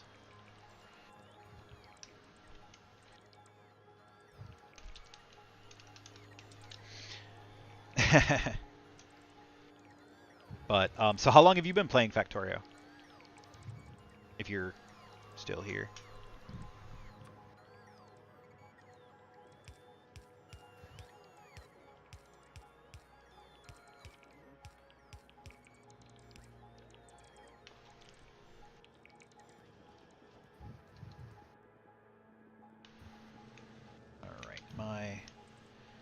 Yeah, I needed. Did I? I never. I got interrupted because I was gonna. Oh, I wanted to up that number. Not. Yeah, bring me all the bots. Bring me all of the electric mining drills we've got. I don't know how many logistics bots I've got right now. How many do I have? They should. Only 368. But the logistics bots aren't particularly busy at the moment, so they should be able to find all of my electric mining drills from wherever they're stored. How many more are on the way? 33.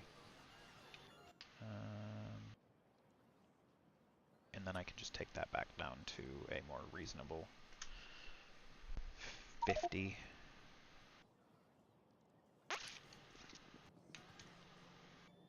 Oh, you've been playing longer than me.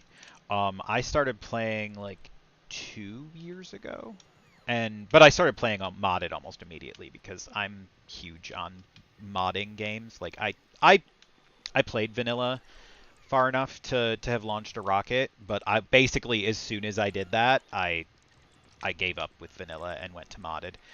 I like my mods too much. I like fiddling with. Why do I have logistics robots in my inventory? It's weird. Let's see. I got iron claimed up there already. Probably need iron more than I need anything else. So let's start with that. Big iron deposit down here. I thought Oh, yeah, no, I didn't fix that in the blueprint. I'll have to go through and fix all those at some point.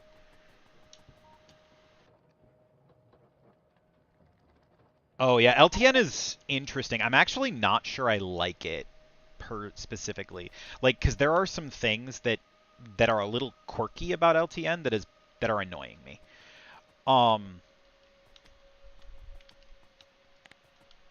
let's remove this wall and these laser turrets. That was very useful when this was a forward defense against the biters, but now there are no biters here, so I'll just take all this out. Same with these turrets. I mean, honestly, just get all these bots. Get to work. We're going to remove all these power poles. except for the big ones that are part of the Roboport network.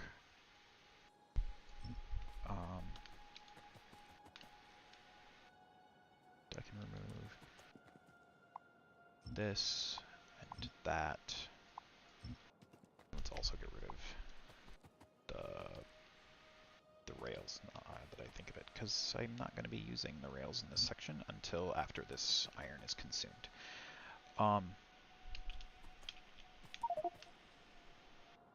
So yeah, we'll get rid of this Roboport.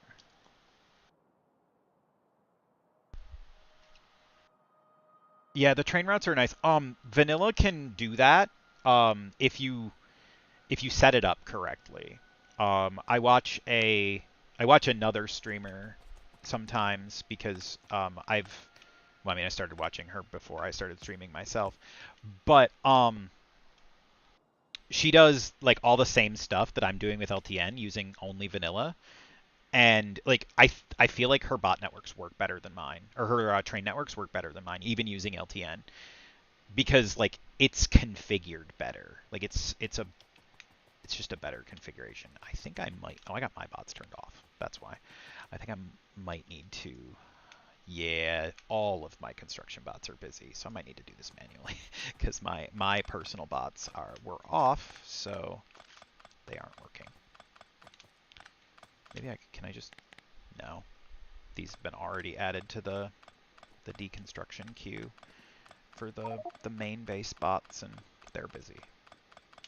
So let's just get it off the iron patch, and then the rest can just be ignored.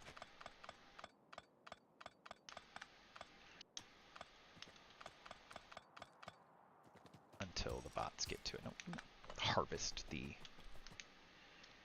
iron by hand. That's silly.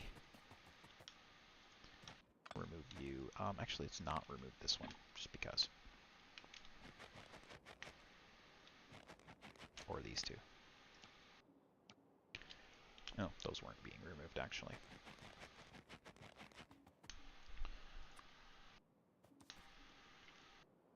We'll have the output from this be... Let's see, where's my highest point? There? Yeah.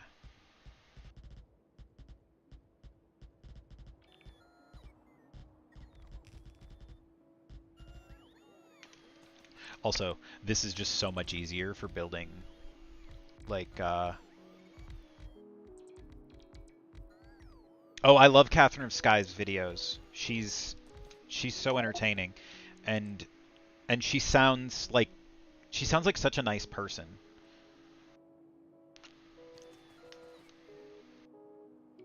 Too, like I would love to game with Catherine of Sky. She seems like she would be really interesting to talk to. Like I don't know her, but from what I have interacted with her on her videos, because I obviously haven't in reality, but she seems cool. I fucked this up. I think I fixed it. The ghosts, kind of hard to tell sometimes. Even with this mod that I've got that makes the ghosts easier to see.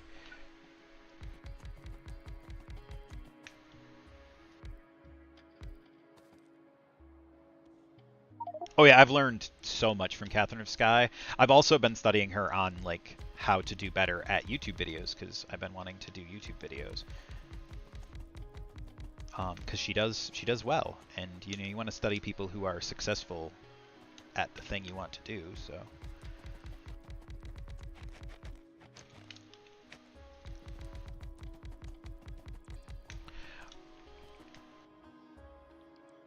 Yeah, I actually learned a lot about how trains work from her. I learned a lot about like things that I don't want to do too, because I don't like main buses the way a lot of people make like main buses. I'm not a fan. I don't think they're particularly interesting to me. But I've learned like how they work, and so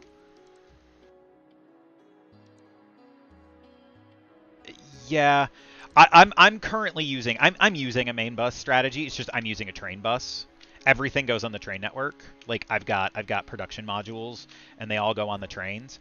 And because the train network is omnipresent, it's everywhere, and everything goes on the train network. Technically, that's a main bus. Like that's the definition of a main bus. But I don't like the belt bus.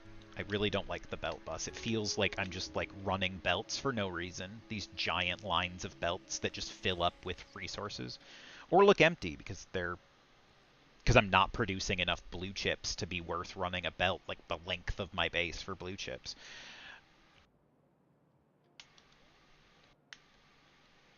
Okay, the bots are actually getting to work over there now. This is progressing, and ooh, it's already expanded the Roboport network nicely. That's awesome. Did one of those? That one didn't stamp. Let's get that one going too, because I want that intersection to be there, because I'm only going to tear part of it out for that stone. All right, let's see.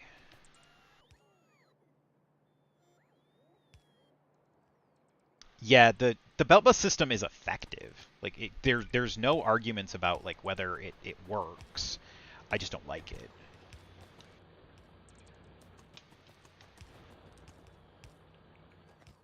All right, bots are coming in to finish that. Let's trim off these excess belts, even though I don't need to. It's a personal preference thing. Makes me feel weird to have them all like that. All right.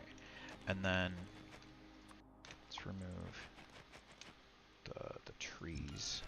Must get rid of the trees. No one likes trees. This is Factorio.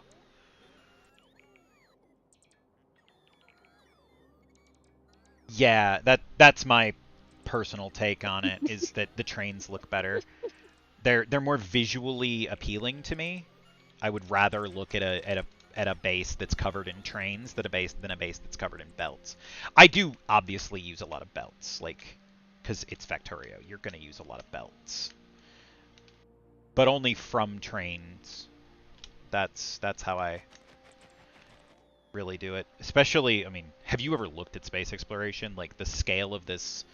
See, you said you were playing SpaceX. Is that space exploration, or is that the other one?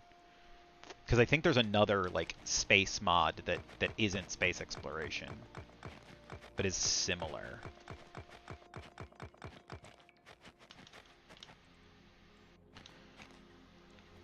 But I can't remember.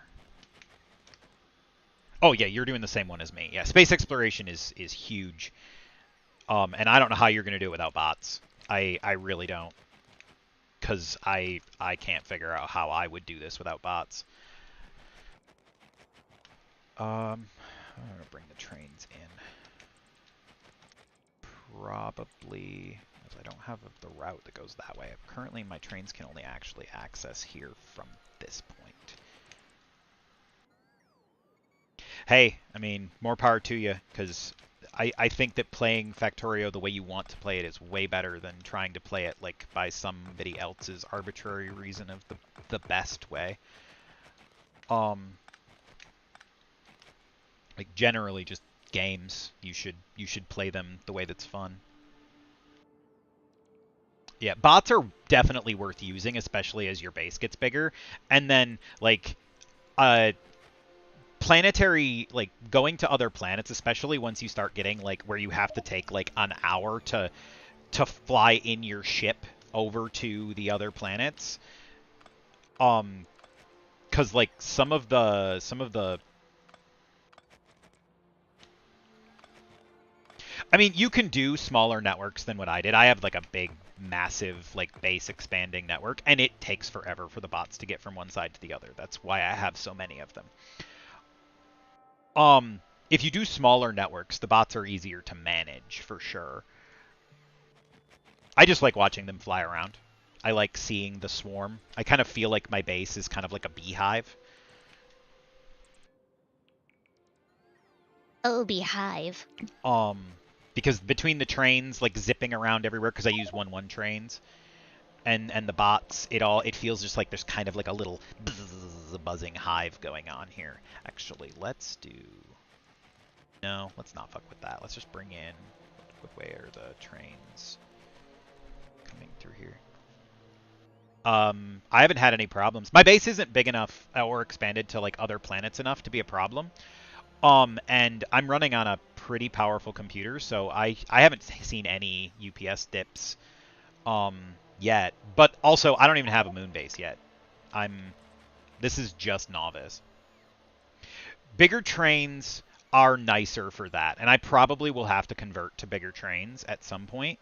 But I like aesthetically, I like the small trains. All right, let's back those out of there and neaten that up a little bit. And I mean, but because I also have things on the trains that like I would never need I would never need 8 cargo wagons of. Like I have the small engines here on the trains because I just need those in a few spots, and having like multiple setups for them was annoying. So I just made one over here that I may never expand. It may not be necessary to expand that, but I made a little stamp so I can make more of them if I want to. And having 8 trains or 8 cargo wagons of engines would be crazy. That one definitely doesn't need to be more than a 1-1 train. I know LTN can do different sized trains. You can program it to do that. I know it's possible, but I haven't done anything with it.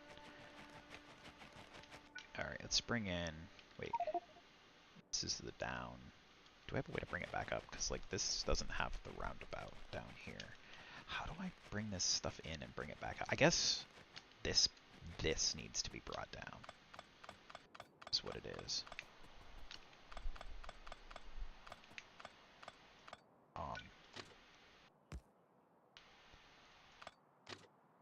Nope, that's not gonna work. I probably got to remove that power pole and go back. I mean, I can just bring it back to like here.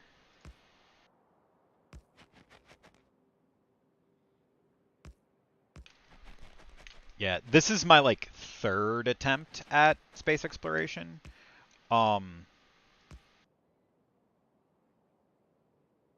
Yeah, I've got somewhere around 80 hours, 77 hours going by the RPG system.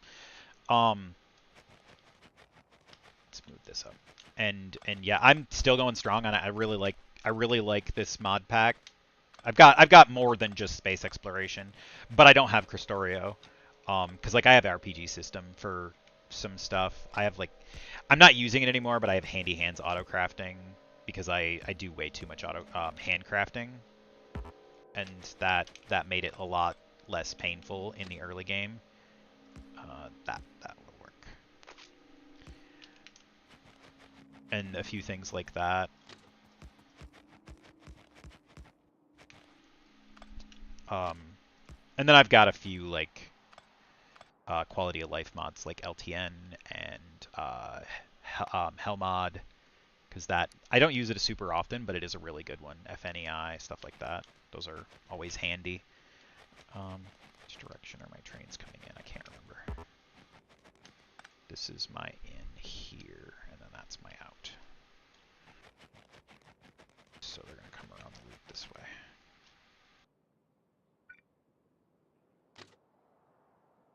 Can I get a second stop here? Yes, I can. Well, maybe. If I can figure out how to merge this up here. Mouse, play nice. Why are you not?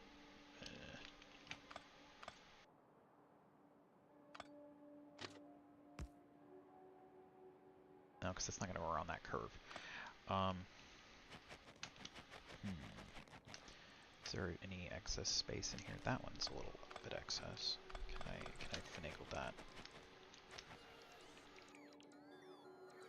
Yeah, I don't use Hellmod as much as I probably should, to be honest, but it's definitely very helpful when I do use it. I like having it installed even if I'm not the best user of Hellmod. That's not... Why do these like feel like they're half offset?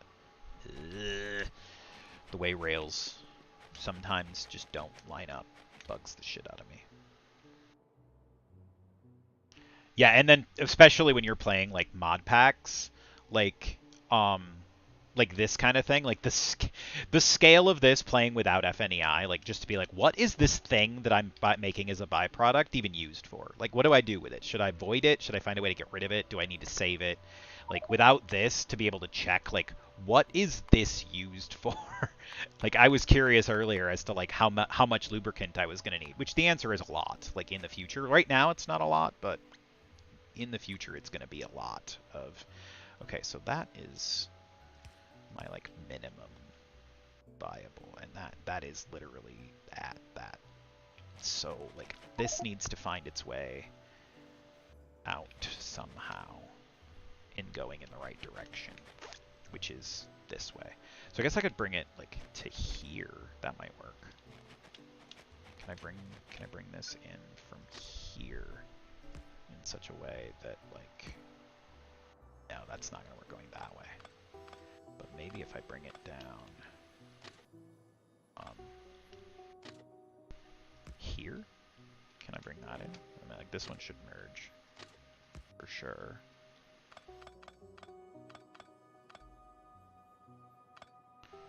Then can I get this one to play nice? I can. Fuck yes. Because then I can just get rid of all of that. Yeah, if you think Hellmod and whatnot are handy, just wait till you start using bots. I can't live without my bots if I mean I can if I have to, but damn, they are too handy not to use them.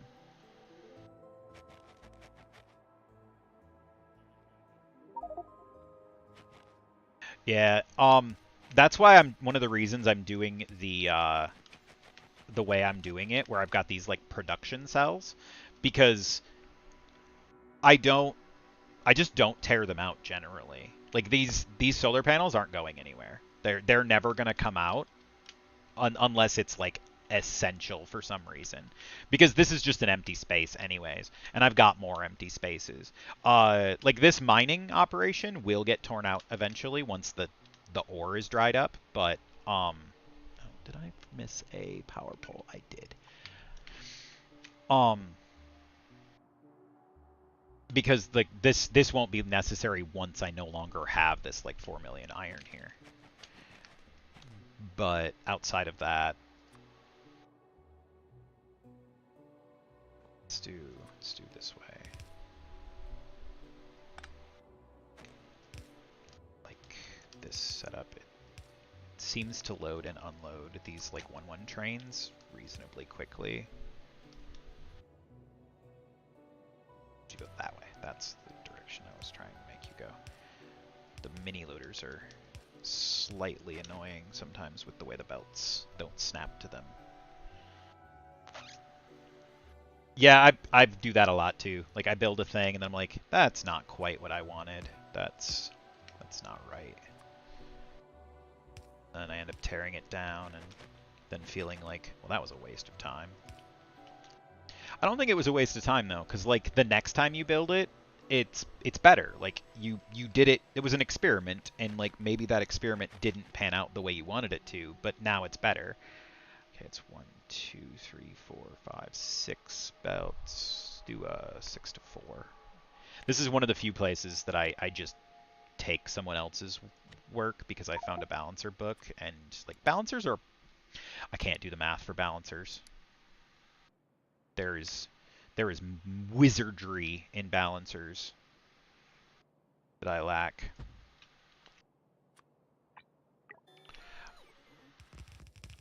Whoever designed like these like perfect balancers that exist is too smart for me.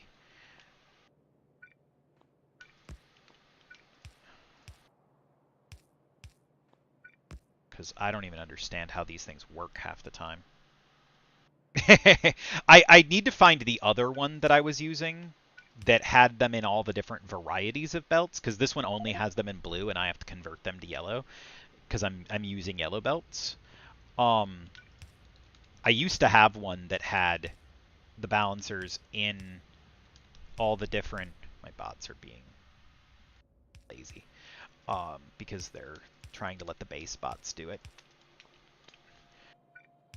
And it made it a lot easier because I could be like, all right, I want a 3 to 7 specifically in red belts, and I could grab it, but I lost that one when I switched computers.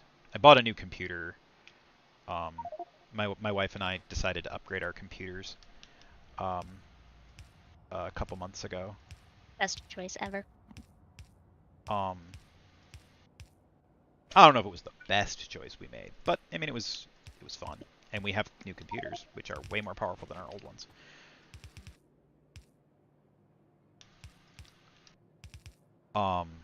So wasn't a bad choice. All right, let's go you to there, up to there, there.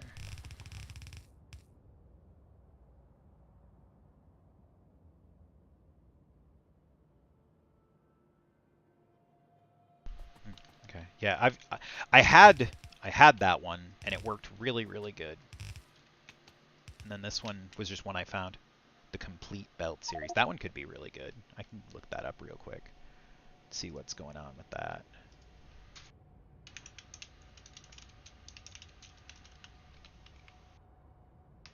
What's this one? They got it all in separate. Ooh, those are some... Yeah, that one's crazy. What the fuck are some of these, like, balancers? Why would anybody need that big of a balancer? Who the hell? I mean, okay, this isn't as crazy as, like, the 64x64 balancer I saw. Yeah, it's very thorough. Like, you've got all the way up. I saw a thing on the Factorio subreddit a while back. Somebody made a 64x64 balancer, like, just because they wanted to, because they were curious if they could. That isn't one blueprint string, so I might have to get those later, because I don't want to do like 4 blueprint strings right now. But yeah, that is basically what I was looking for, because I wanted to be able to do them in the different colors of belts.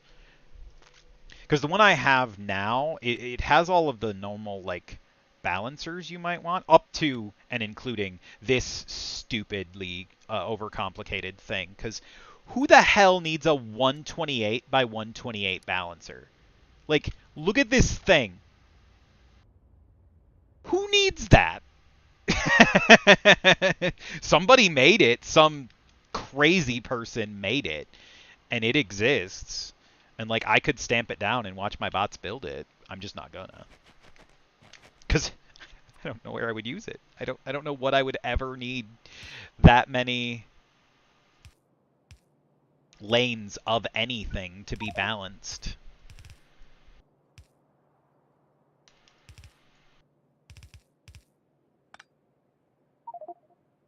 Oh, that's actually not good, because I can't do that. Alright, well, that means that yeah, because I can't have it jump out and turn down. So, like, I gotta bring this one here and this one here.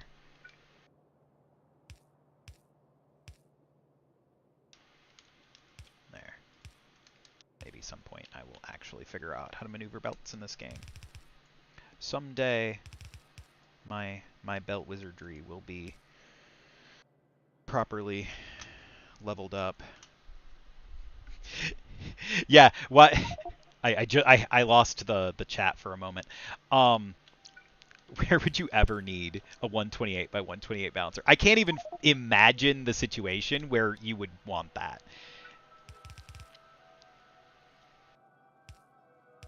I can't even think of, like, why we'd need that for, like, Pyanodons or anything. Like,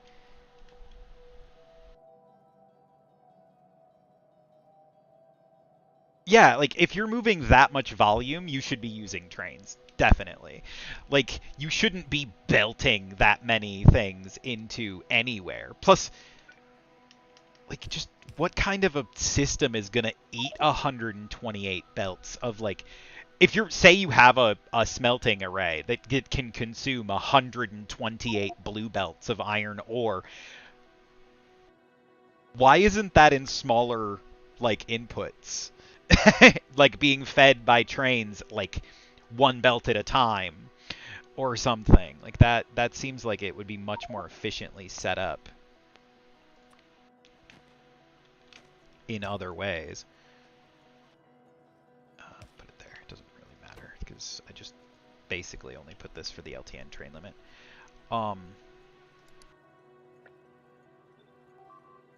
Because it's a provider.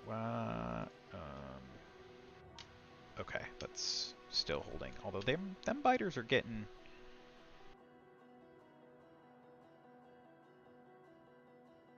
Yeah, it's crazy. Like I think somebody built that just to see if they could, and like they're essentially it's in that balancer because then like people like me can be like, look at this monstrosity. Whoever would you ever use it? Like that's the point, right?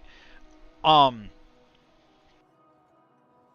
and it's entertaining. It as I'm sure that it was really fun for somebody to build that. All right, so now I just need to your train limits. I really need to figure out which train limit is the important one. I just enable both and go from there. And then you need to be named because this is LTN, so you're going to be named 7, and then you are going to be renamed to 8.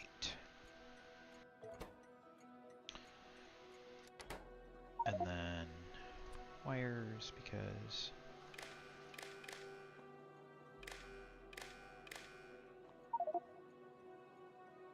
yeah, I think I've used an 8-lane balancer a few times for like big, because like I often play on Railworld when I'm playing, and so like really big mining patches can bring out like 8 belts of ore. At the very least, like 8 belts of yellow belts. You can easily get like 8 yellow belts out of a big patch, and so I've used like 8-lane balancers, but I've never used bigger than that. And then like I had a good thing pointed out to me one time by another streamer slash YouTuber that like four lane balancers, just using like 3 of them is probably good enough. Generally, your designs aren't going to be like pretty enough or neat enough to actually need. Oh, these didn't have any, like those dried up fast. Um, there is only so much you actually need to utilize. Okay, so do I have this wired up correctly? You are signaling you have iron ore. Apparently I'm not pulling iron as fast as I thought I was, because I thought I was using just a ton of iron. Well, my steel is out and is waiting for a delivery of iron ore. My iron is being delivered iron ore. There. This one has multiple trains bringing it ore because I'm eating it. That's exactly what I thought was the case, because if for no other reason than just the rails. Like, I'm building so many rails right now. The bots are going crazy, putting in railroad tracks, so why are these not being called?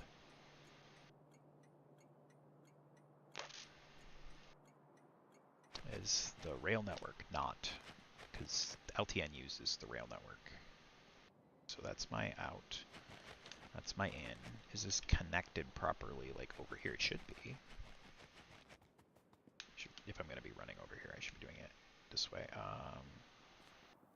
One of these paths should be properly connected. Yeah, there's no reason why it shouldn't be. This one is not perfect, but like the ones up there are. One of these lines should be able to find its way across. I don't know why it's not. Let's just fix some of these little imperfections right now. Oh, yeah, I watched him a few times. He's very entertaining. He's kind of a character. I watched a little bit of his Pyanodon series, like his crazy, like it was so, like his base was so like full of stuff that he was playing at like 25 FPS when I was watching. It's nutty. I'm sure that by the time I finish space exploration, my FPS is going to be garbage. Actually, there's a setting for enabling the interface to see your UPS thing, isn't there? Um,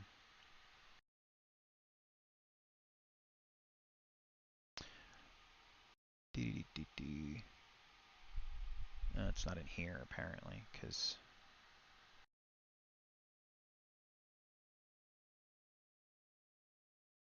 that's not showing it. Graphics. It's in the debug menu. I thought they had it in here. Debug menus. It's like this one. Show FPS. My FPS is pretty stable. 60-60 right now. There's the trains. I was wondering when the trains were going to start showing up here. Don't get hit by them. Repaired. Oh, I'm surprised I haven't been hit by more trains, to be honest. Like I have been hit by a couple. Yeah, I figured it out. F4. Took me a minute. A little faster than you put it in the chat, I think. But it did take me a minute because I am not an idiot, but I am not the smartest person in the world either. Let's put this in just for in case. Alright, so that is that iron claimed. Let's do...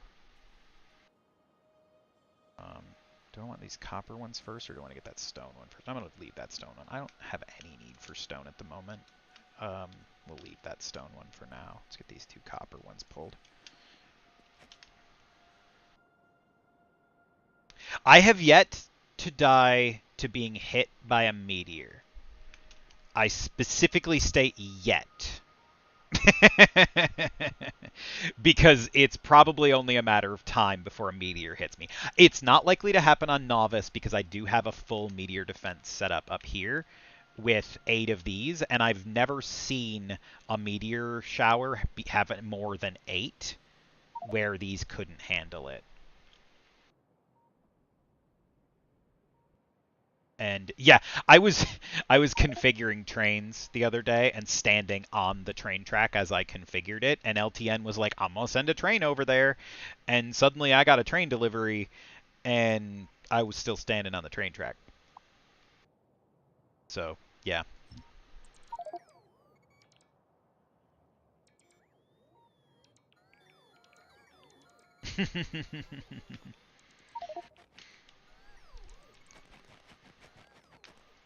Yeah, getting taken out by a meteor sounds like it would be not fun. I think I did die to a coronal mass ejection in my last playthrough, like one time, because it was just like in the middle of my base, and I was scrambling around trying to like gather up a bunch of stuff so that it didn't get destroyed. Because like you can't stop the coronal mass ejection once it starts hitting the ground. Like once that thing, once it gets through your umbrella, you're just like, you're in damage control. There is no no alternative. You're just, there's a giant sun laser. Gotta save what I can. That's one of the reasons I have probably way more solar panels than I need right now, because those accumulators that are in those are part of my anti-coronal mass ejection system. Because I don't produce... Are these not connected to the network properly? I don't produce enough power like per second to block coronal mass ejection, but I do have enough battery buffer that my umbrella can actually perform some... Okay, you guys, like, come on. Like, bots. Come on. My bots. Clear some trees. It's one thing I don't like about being in the bot network, like the main bot network, is like my bots decide to let the base bots do things, which sometimes is great, but when I want them done now and the base bots are slow, then I end up cutting trees down by hand because I just want them out of my way. Well, actually, no, I'm not using a cluster grenade right here. I'll have to replace all these rails.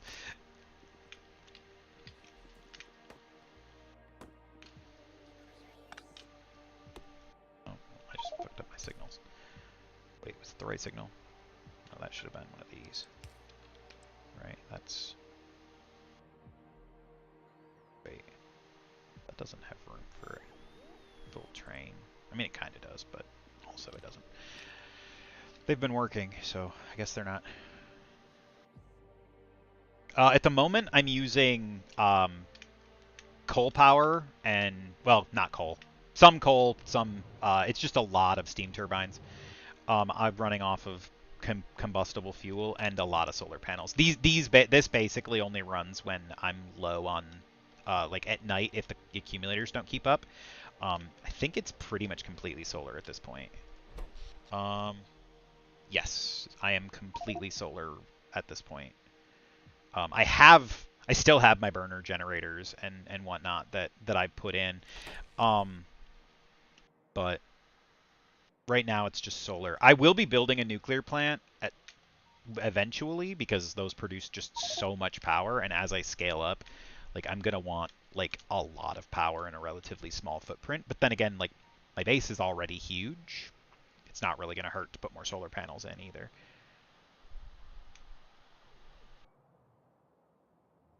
Oh yeah, I had that happen at one point. Earlier yesterday, day before, not too long ago, I had a coronal mass ejection in the middle of my mall.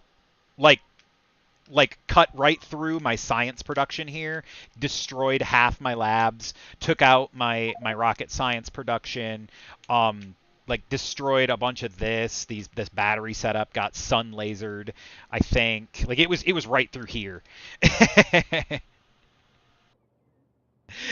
So I was like, ah, what do I do? Why is all of my stuff destroyed? And like it took out my chest full of rocket telemetry or whatever this stuff is called.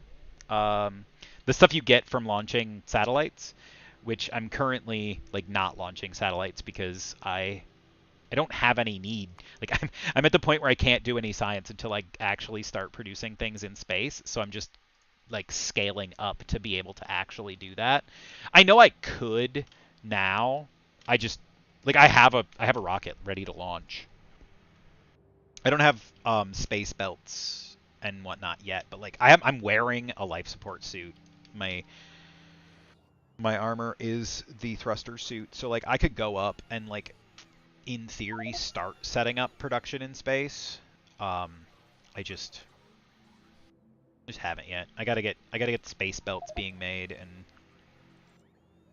the base is very hungry, so we're feeding it. Oh yeah, I have oatmeal. I'm sitting here like I'm hungry. Why am I still hungry? Because I never ate the oatmeal I was brought earlier. Arr.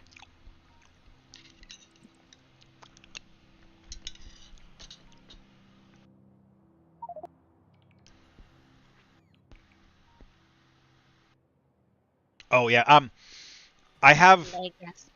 my base is running on a ton of oil. Like a lot of my stuff is consuming just tons of oil, and I don't know if this is normal or if this is just me getting kind of lucky. My moon, the first one that I found, is a crude oil primary thing that also has holmanite and in theory should have cryonite, but I don't think there's any actual cryonite on here.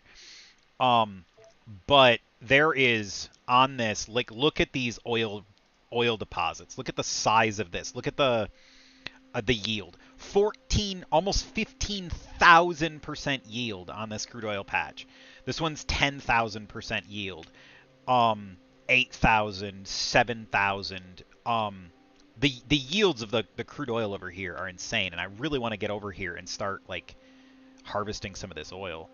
Like these are absurd numbers. And it's a biter free planet too. Like this is the safe moon that everybody gets. Everybody gets one moon that is like no biters, but I think it's random as to what like spawns on it, because I'm pretty sure that it was a copper moon the last time I played. And I had just shitloads of copper like readily available, and this time it's yeah, this is going to be oil and oil products are going to be made on this moon. I'm going to be making lubricant here. I'm going to be making sulfuric acid, sulfur. The anything that's made from oil is probably going to be made on this planet, because it is a perfectly safe planet that it has so much oil. Like, why wouldn't I? Rocket fuel. Like, rocket fuel is being made here. This is my rocket fuel production planet once I actually set up on it. That's what that rocket I have already made is like pre-allocated for, is I'm going over to that planet at some point to set up just a ton of oil production. Cause yeah, I got kind of lucky on that one. Let's see. I'm just gonna do some weird like spaghetti here to grab this. Let's move that one over here like that. Let's just kind of wiggle those in, and then can I have to move this power pole. That's fine. I don't care about the copper that's under the rail line there, just like a little bit. So like I'm not worried about it.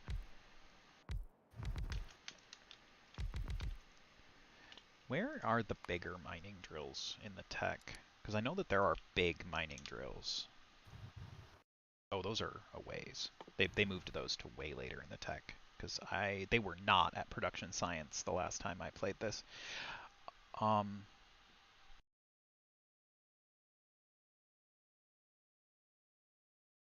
mean, it'll always give you something that you'll need. As far as I'm aware, I personally, like, I'm really happy I got oil, but iron would have been really great too. Like, getting a super rich iron moon would be amazing, because steel. I go through so much steel. Like, my base is so hungry for iron plates and steel plates, it's insane. Um, and so like an iron moon would be really good. And copper, I mean, it's always good to have more copper. So like, if as long as you get one of the basic resources and not like a Holmanite moon, because I feel like that would suck. If you got a starter moon that was just Holmanite, because like I can't even use Holmanite yet. I don't even have the research to be able to smelt it yet. Because you can't do that until after you start producing space science. All of that is gated after space science. At least I can go to that planet and use the resource that's on it at my current tech level. So as long as you get iron, copper, oil, even stone wouldn't be completely worthless.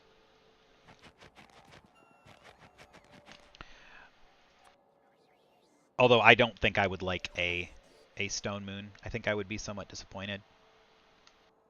Run these that way. Can I get my bots to do more of this by just putting them down smaller numbers? I think I can. Excellent. Let's just do that. So if I do them one at a time, my bots will actually place them rather than waiting for the base bots to figure it out.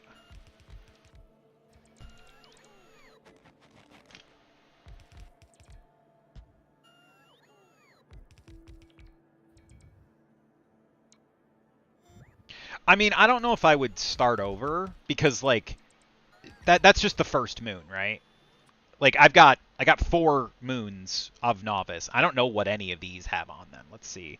This one is coal, not the greatest. This one has the downside of it's being waterless though, which kind of sucks. But it does produce vulcanite, which is great, and a decent amount of uranium. I'll probably be setting up. It's dead for oil though, which is yeah, desert, treeless, waterless, flat. Here, let's look at this surface actually. Let's see what's up here. Taking it a moment to render in. It's purple. I am actually really happy with that because I love the color purple. But yeah, giant patches of coal, definitely a thing. Copper, iron. It has biters on it, which is mildly annoying, but they're not very high density, so that's not a big deal. Good amount of iron sitting there. I don't see there is vulcanite. That's good because I will want vulcanite at some point. I will probably be setting up on this planet just for the vulcanite. Um, and like coal is useful. How big was this planet? Was this like a big one? I'm gonna actually go back to the star map.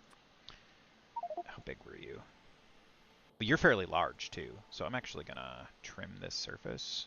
Actually, delete this surface just because I don't want those biters to expand. It'll re-roll it when I go look at it again, but it does generate vulcanite. That's good to know. This one is a homonite planet. Oh, that is a resource map labeler, resource map marker. It's very handy. Let's see, it's under mod settings. I can actually get the title. Um, resource map label marker is the name of the mod. It just makes tags. You can have it also like generate the chunks and reveal them, but I don't have that set up. It's really handy for being able to like just look at the map and get your big numbers. This one's homonite, also waterless. Not gonna bother to look at that one. And then this one is burl. Is not waterless. So, and this also produces vulcanite. So this one I might go to for vulcanite instead, because it's vulcanite and uranium and is not waterless. So producing power here will be easier. But I also have these other planets too that I can do stuff with as well. So like I'm not if this wasn't a good moon, I wouldn't be upset. But this is the first one that appeared and it's oil. So I'm like, yes. Yes, please. Probably Velis and then Bernadette are going to be the ones that I hit first, and then I don't know. Ooh, this one's got all kinds of vulcanite. What is this planet? That is a dangerous planet, I think. Oh, it's a 0% threat, so no biters.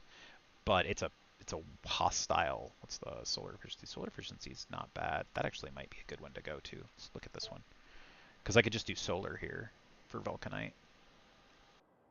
That's so much vulcanite. Ooh, them are big. That's a big iron patch too. 7.2 million vulcanite, like right there. 2.4 million vulcanite.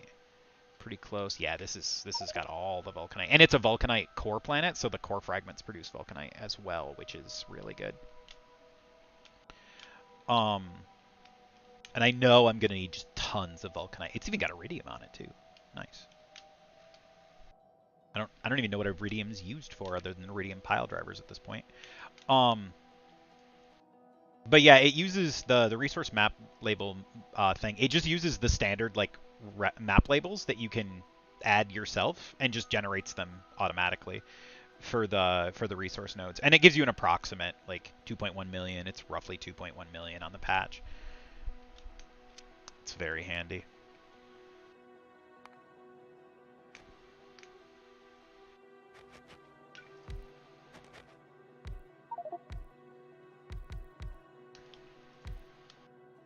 One thing I don't like about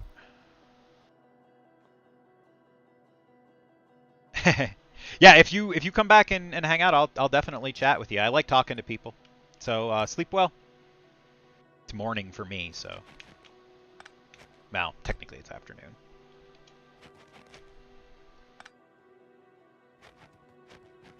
All right, why are you not connected to power? Now you are.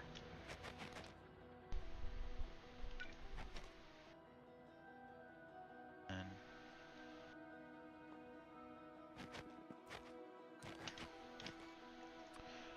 all right, let's do that setup. There. That's producing. It's currently not actually doing anything with it, but it is.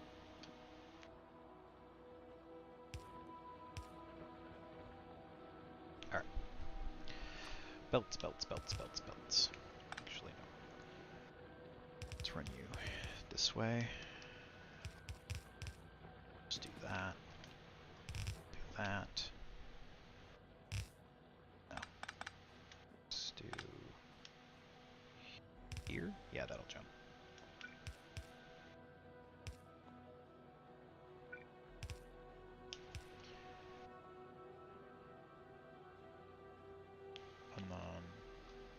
Splitter, because I'm not really worried about balancing that, but still I'm going to put a splitter there.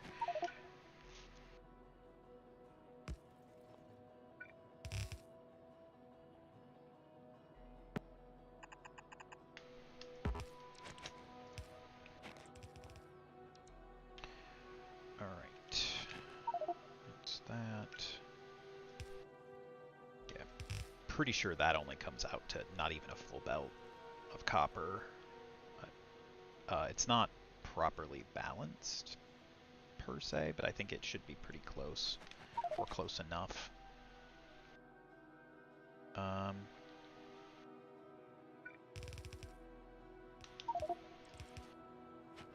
Because I do a lot of work with close enough in this game. Let's see, I'm gonna do I think I'm gonna bring the belts up here for the station. Let's do like just like the pull it in from here and just cut it straight across station. That works really good and it's easy to do.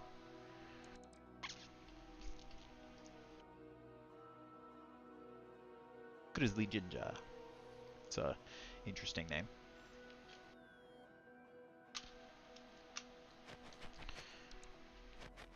Makes me think of red-haired bears.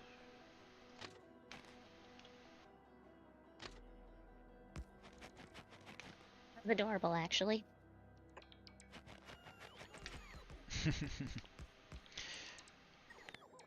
Which may be, you know, why the name. I don't know. Didn't ask.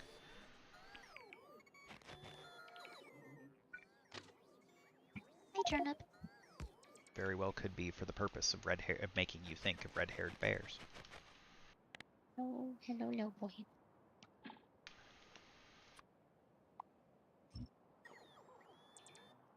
Yeah, I gotta remember to work in smaller patches if I'm out my bots to do shit, because they are not helpful when it comes to some of this stuff. If it's more than they can do in like a second, they leave it for the base bots, and my base bots are too busy doing their thing out the other side of the base, building a crazy amount of, well, rails, because I'm doing a lot of trains.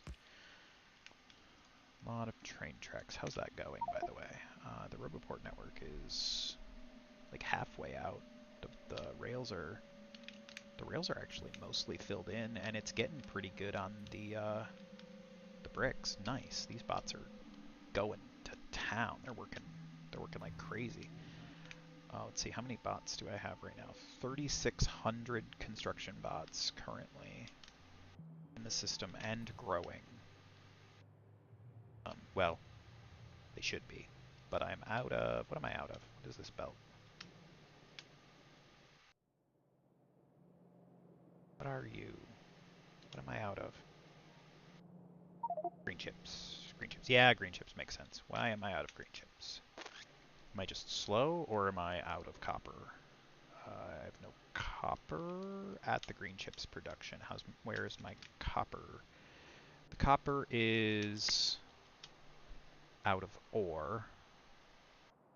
Oh shit, is my only copper coming in off of the... Yeah, I need to get this copper setup going badly, I think, because I think I'm only getting copper from the core mining right now. Which is keeping the base running, but is slow, because it doesn't produce a ton of copper, it just produces a never-ending supply. Spiders, they're real angry. Just no behemoths yet, but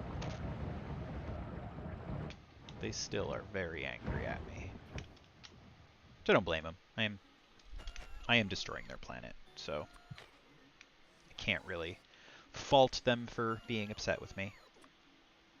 Not gonna let them kill me, but you know, it's not really their fault that they don't like me.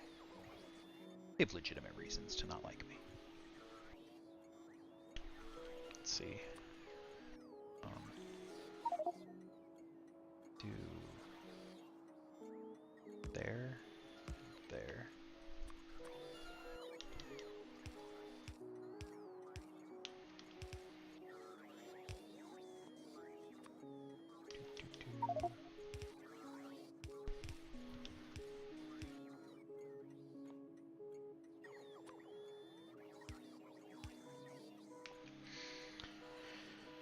And then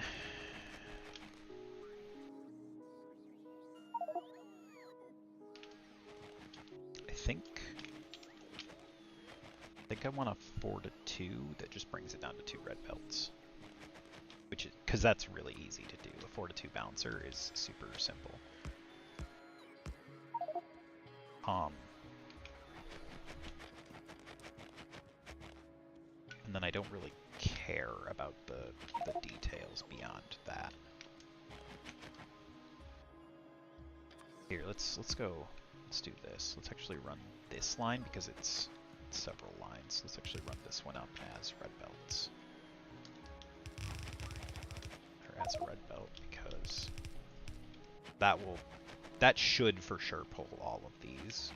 And then this one can be a yellow belt. That's fine.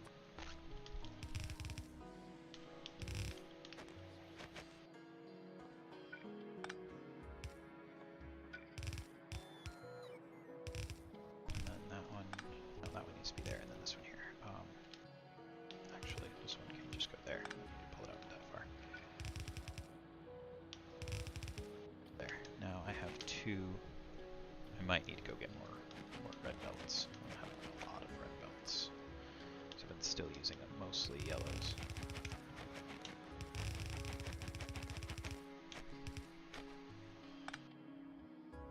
Let's go get some more red belts.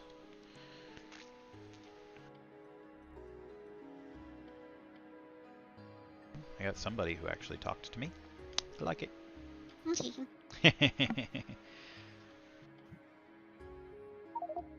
Very cool. Let's see. About another hour, and then my parents will be here, so streaming for another hour. Then my parents get to figure out how to use my computer. Yay! That's gonna be fun. My parents are not stupid or technologically illiterate, which I love. I am very happy that like they are not confused by the idea of computers like my grandmother. But even my grandmother is better than most people's grandmothers, because my grandma got a computer and like had the internet and whatnot in like the late 90s. She realized that computers were a thing she needed to pay attention to early enough on that she's not the worst example of an old person, if you know what I mean. Because some of them still don't have computers. Still think that, oh, they're just temporary. They're not gonna last. But yeah, my grandma was at least smart enough to be like, yeah, that's a thing. She had a website in the 90s. She was ahead of her time actually in that regard, because she legit had a website. It was a really basic one, and I'm pretty sure she's essentially still using the same website she had in like 1996 because she sells quilts. But still.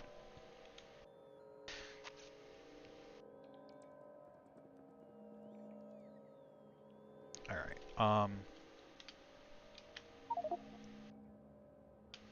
What did I come up here for again? Red belts.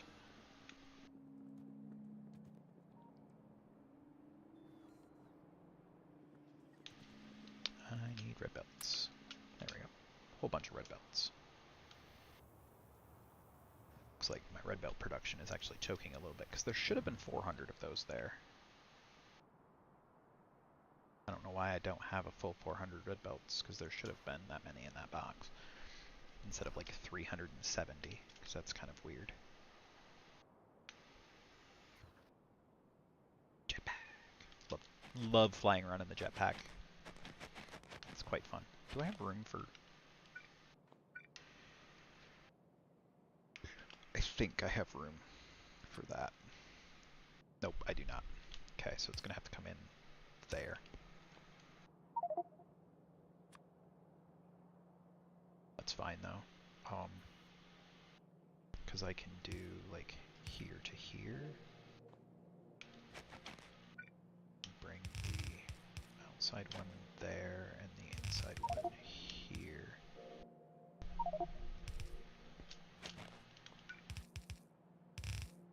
that connects me with a couple million copper into the system.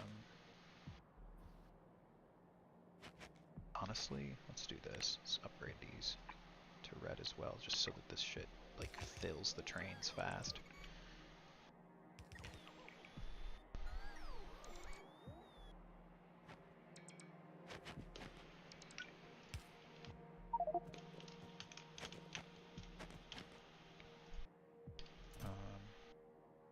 There, have some copper ore.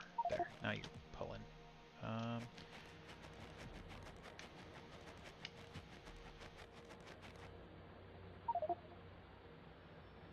That.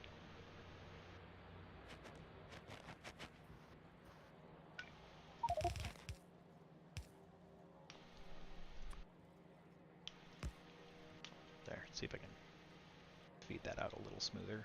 I think it's just backed up. Like, I don't think that actually needs a red belt through there, but I think it's just backed up, basically. Once the line pulls through, it's probably fine. It is not two fully compressed red belts. It might be closer if this one wasn't stuttering. I could probably bring... Like, I could probably do... this. And merge that belt in there instead.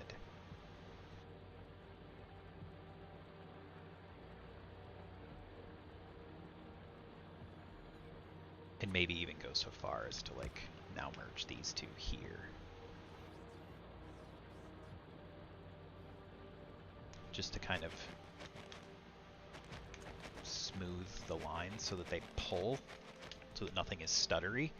I don't like when they're stuttery. I don't know if it even matters, but I don't like it. Alright, so now I just need to tell the system that I have copper here, which is definitely a thing.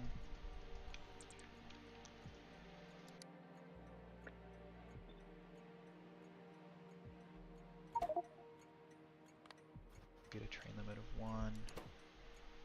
Get to be a copper ore pickup.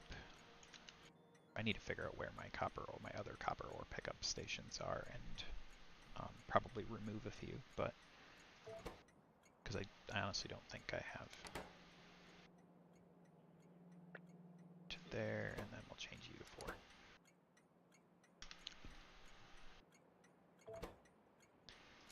Alright. Just gotta wire it up. Who doesn't love a little circuit networking? Alright. Yep, one of them already turned yellow. The other one should turn yellow in a moment because I need so much copper. Although I actually only have 1 copper smelting array right now. I should resolve that problem for both copper, iron, or for all of copper, iron, and steel. I should get more. Hey, yeah, that's actually the next thing on my list, basically. So, got that iron patch claimed. I got this copper patch claimed. I'm not going to worry about that iron or the stone yet, because those aren't giving me any issues. This iron patch, I should probably get a train on it. Start tapping it. And this one too. I don't know if I'm going to bother at the moment. I think I'm actually mostly short on copper, so let's go claim this copper patch first. And I love these. I love that the bots are just like going to work and getting everything done. Like it's so cool to watch the base just grow like on its own, basically.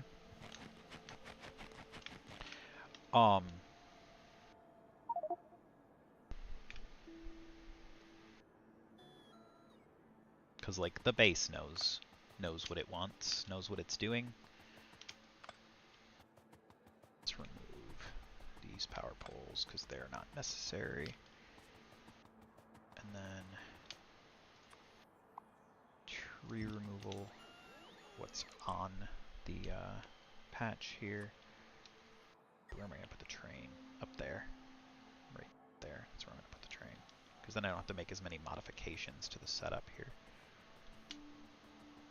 Although there is, interestingly, there is room there to put a roundabout finished. And if I filled this in enough to put the roundabout there, I could put one there too. Also, I guess I could put the train here, because this line is contiguous, so like I could just put a train there. That is very true. I might do it that way, just because.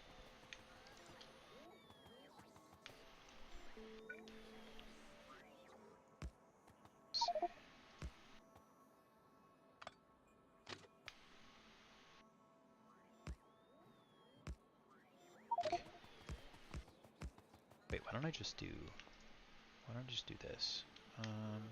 Because I mean, this is even a copper station. Like, I could just go. Oh, I need to redo this signaling though. I fucked my signaling up badly. Because like I should be able to just snap this here, right? And then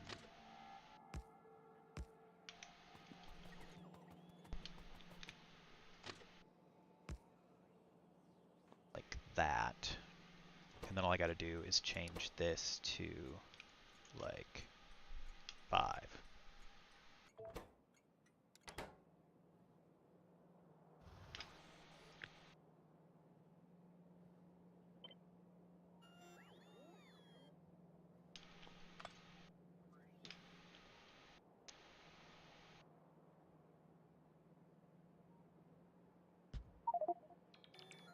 Wait, that's not right.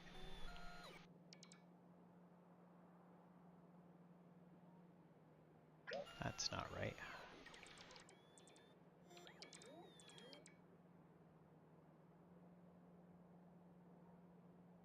Oh, that's what the problem is, because I rotated it around. The belts don't line up the way I want them to. Because the station is on the other side of the track. Alright. Because, like, all this needs to be redone for where it is, because that's for this one.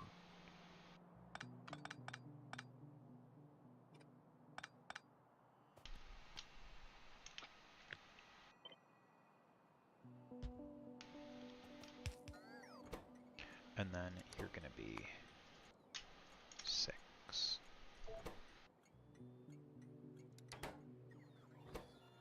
And you're already set up, and you should even have the wire. Yeah, you even have the wire. So now it's just a matter of getting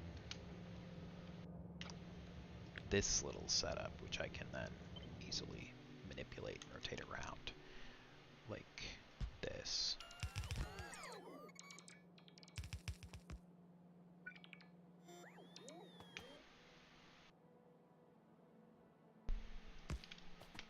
It's close enough.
Am I out of undergrounds? No. That's just the belt's not wanting to be placed, or the bot's not wanting to place them. I can work with that. Alright, let's see. Power. Let's do the same thing I did over there, just a 4 to 2, because it's easy.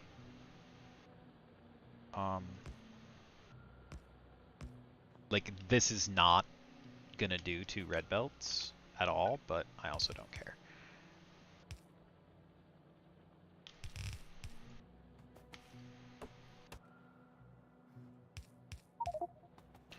Um,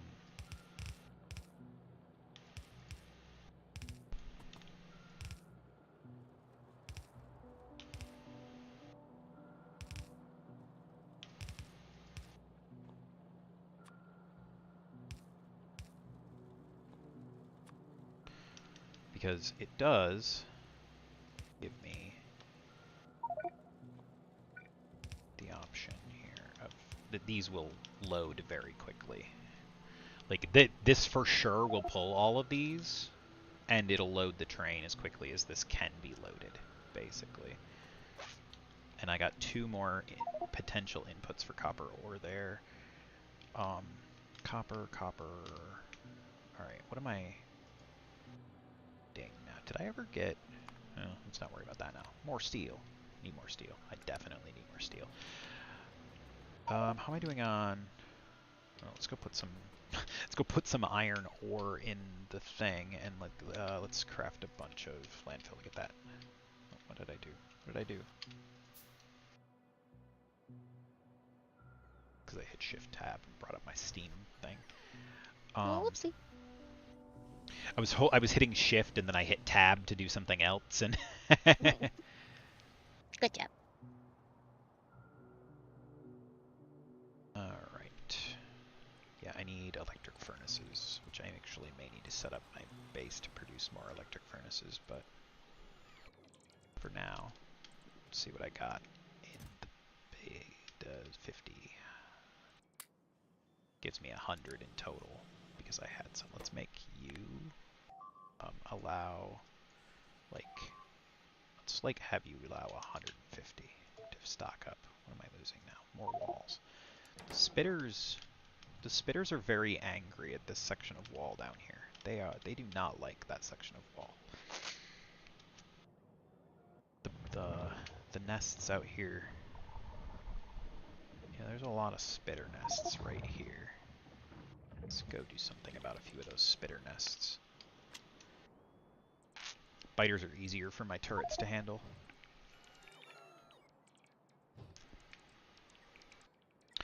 And I actually want some of the nests there because they'll keep the pollution from spreading to the further out nests. But like just a few less spitters. Let's see if I can do a few less spitters.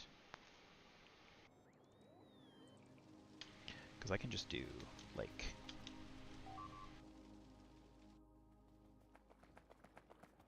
this. Just 2 less spitter spawners there. That should get me a higher percentage of them being biters, I think. And then we'll just go similar there. Make that nest a little smaller so it spawns just a few less biters. That railgun that space exploration gives you when you launch your first rocket is stupidly strong. Like, stupidly strong. Apparently there's a turret that uses that ammo too. It's just like an insane amount of damage to a single target. Maybe to a line, I don't know. I'd have to look into it. But I don't have the ability to craft it. They gave me a railgun and 200 clips.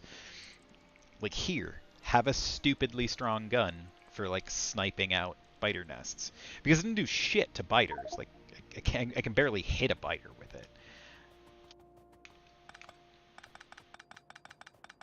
Okay, so this area here, this is where I'm going to build my nuclear plant eventually. That's what I decided this space was going to be for once this dried up. Because there used to be a mixed copper stone deposit here.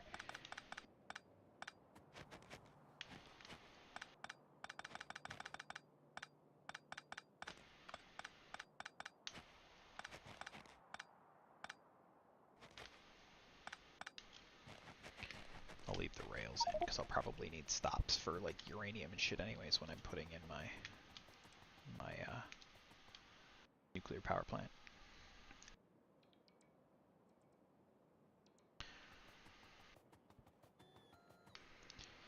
Those are already ran and they already work, so for now, should be fine. That was a chill.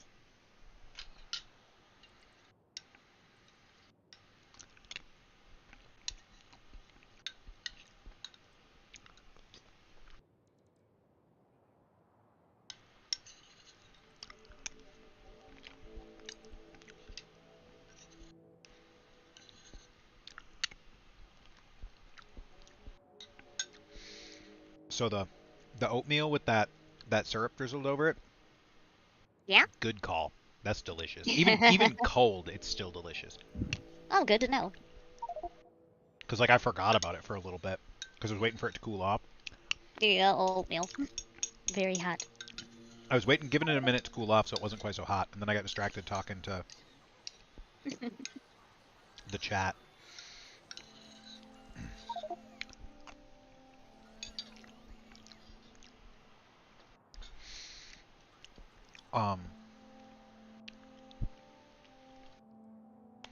That was fun though. I liked talking. Oh, I didn't realize Myth Oceans came back. Hi, Myth Oceans. Wow, thought that was Grizzly Ginger. I didn't see the name. I responded to this message. I feel bad. I didn't see the name. Oh. If you're still here, I'm sorry I missed your. I missed that there was another person chatting.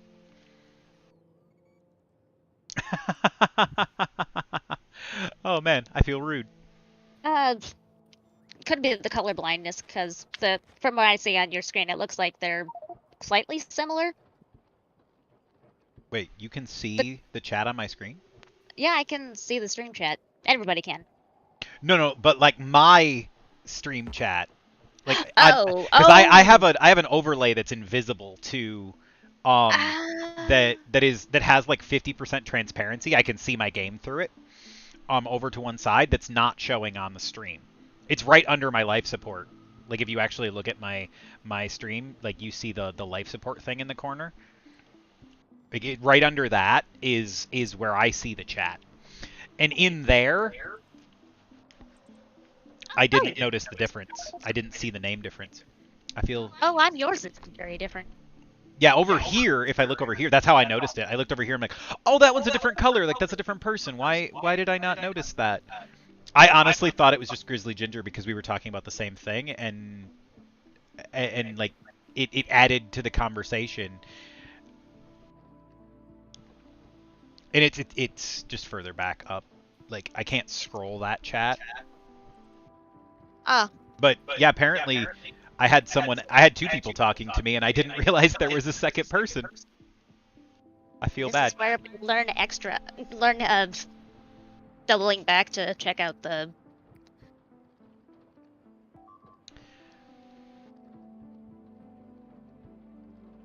chat. As it were.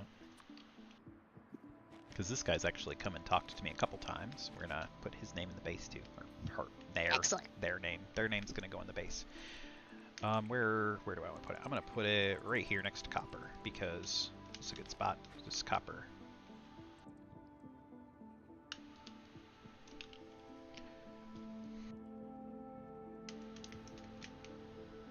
And maybe they'll come by again, and I will happen to be right in this area, and they will see their name.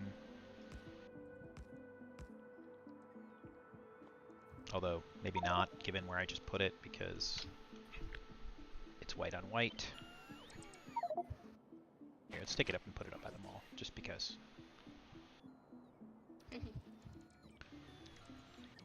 Because I can also put it on the concrete where. To the mall. Let's put you here. And I just happened to have a bunch of like large plastic text and plates in my inventory, so that's what they got their name put in. It's that. I feel bad now.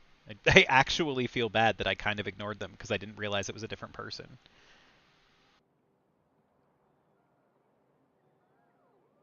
Alright, let's see.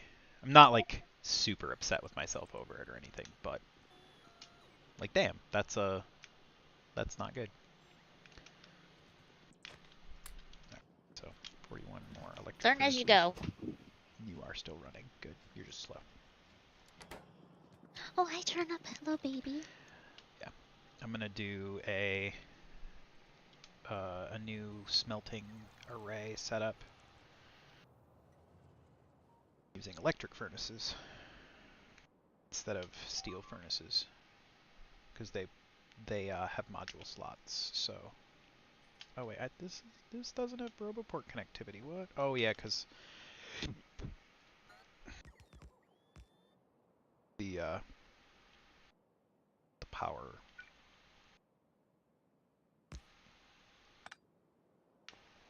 Because there's a my original design for the power setup was such that my Roboports didn't always connect properly to power.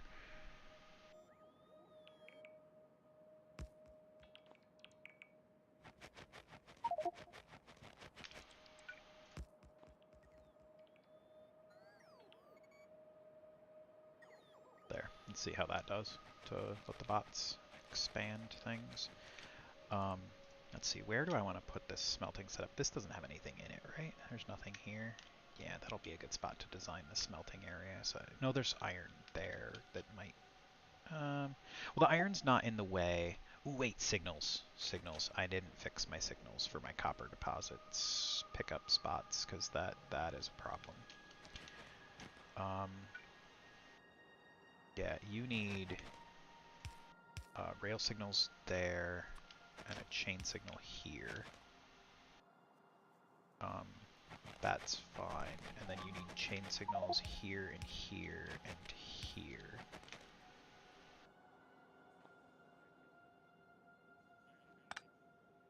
And then should probably be a chain signal too. And I've got the one down here that it also needs to be signaled. You need your beverage topped up? No, I've actually, I have not. I barely touched the tea you brought me. I've been working on my energy drink. Also hydrate, hydrate. Oh yeah, I got like 2 swallows left, so I'm gonna finish that, and then I'm gonna drink the tea.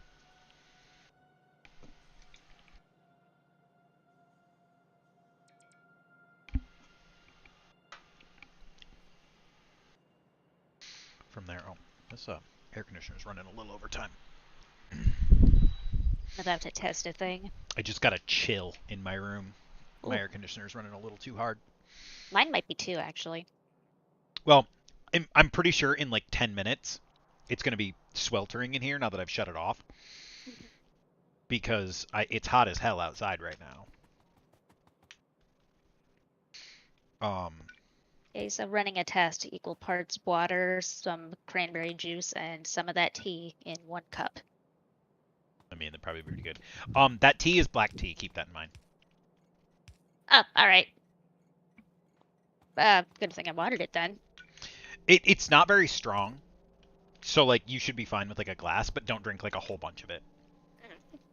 Because it's made with black tea, but none of those teas are particularly strong in the black tea because they have all the other stuff in them too. I think tea's easier on me anyway. And I'm sure tea is easier on you anyways.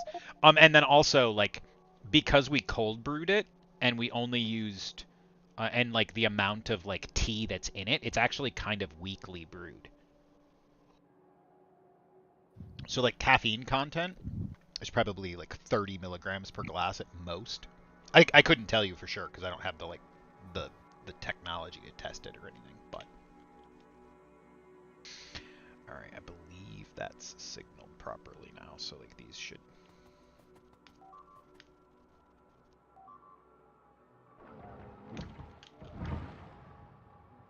These spitters are also very angry.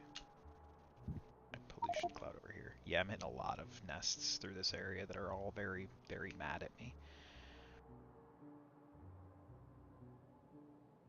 I've been thinking of a crazy idea, and I may decide to test it out. Right here.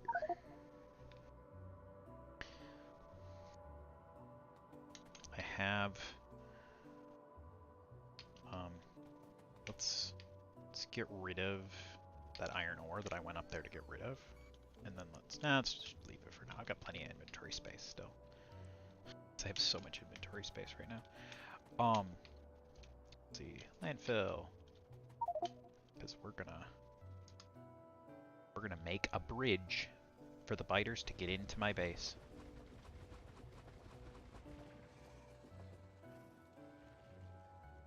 I'm intentionally going to make a bridge for the biters to get into my base. That's the plan. Now, admittedly, the biters are not going to actually get into the base. They're just going to get up to a kill box where they're going to get just murked. Because my plan is to put in like laser turrets out here that are just like just gonna murder them as they try to come in, and flamer turrets like off to the sides that again are just gonna fill this whole fucking bridge with fire, and then at the end it's gonna have a wall where they get stopped anyways. Murder bridge. But where they're gonna be forced into a very narrow corridor, because they can't do anything about the water. I just have to build the what is the radius, like the attack radius on a laser turret, because I want them to basically be at max range. So like there-ish.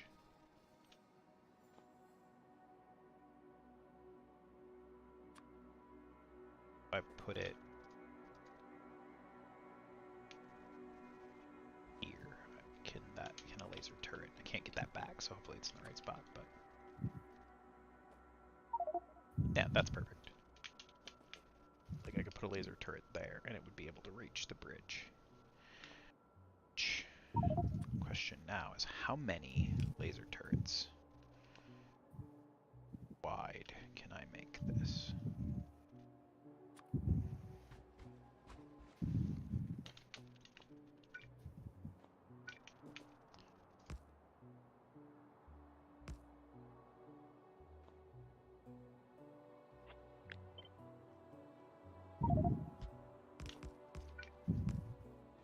Well, for that amount of landfill, which I could make slightly more efficient,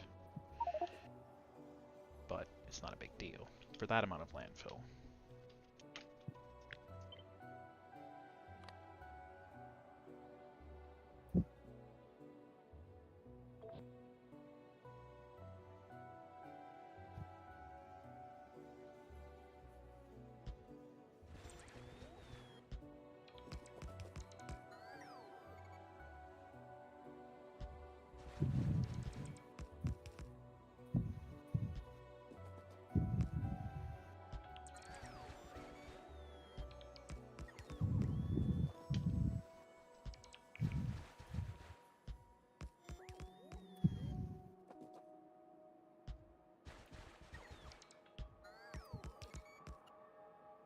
yeah, the logic that I've got here is that biters are going to attack me, whether I want them to or not, right? Like, that's just a thing. They're going to keep coming after me. And so, if I give them places where they can, like, access my base, or they think they can access my base anyways,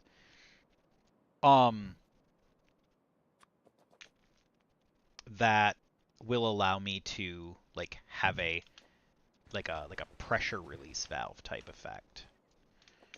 So they're attacking here where I'm strong with some of their forces, instead of sending it to like a more dispersed area where they're going to deal more damage to me.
Oh.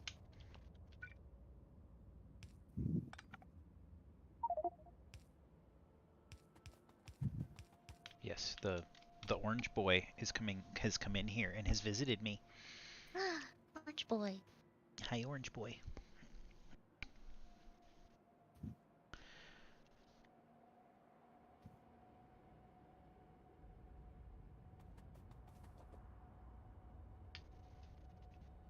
Some walls on me. 47 of them are damaged, so let's use some of those. Just build like a giant plug here.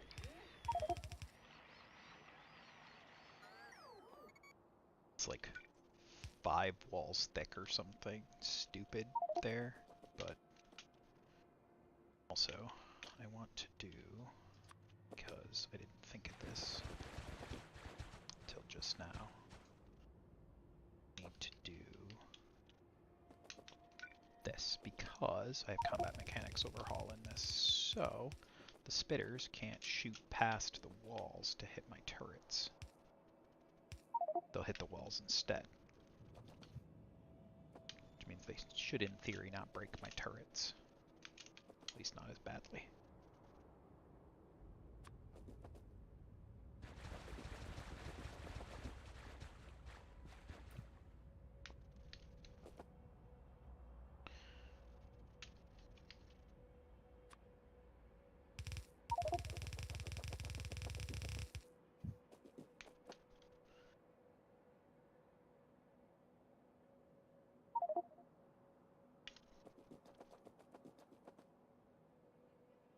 So if I grab a flamethrower turret.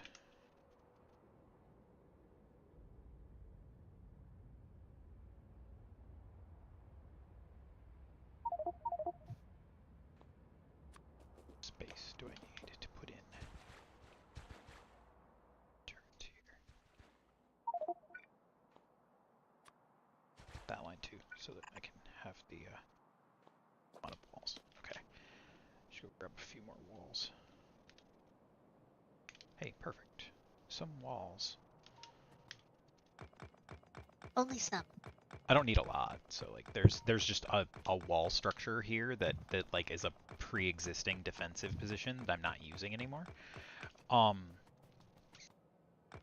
I'm just tearing the walls off of it. I'm effectively moving it forward and repurposing it into the new setup, because I'm also going to steal those flamethrower turrets and stuff too.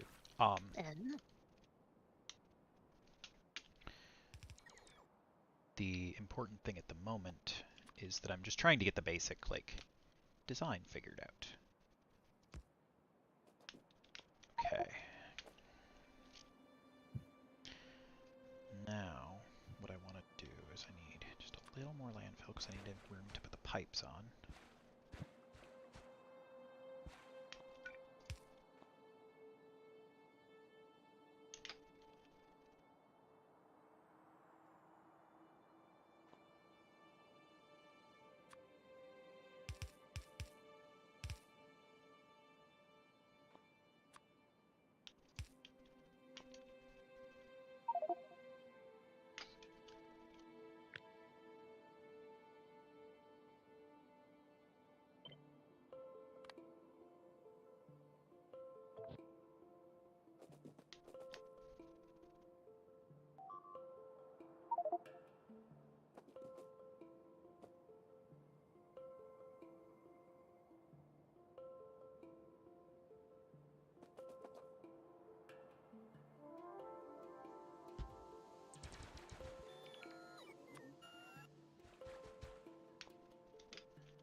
Their AI pathing is seeming to work to draw them up here.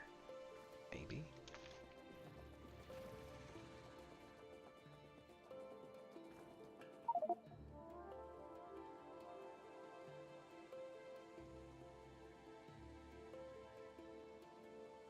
Let's get a Roboport down here anyways. This shit can be self-repairing.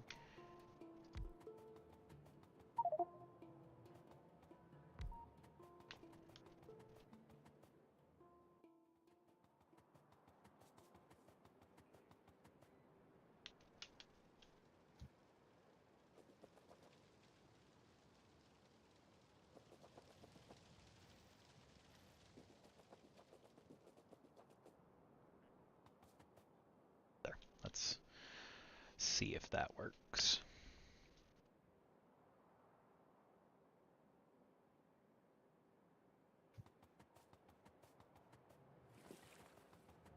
I made a fairly simple little like kill box setup that's like loosely designed off of one I saw somebody made for their artillery outposts.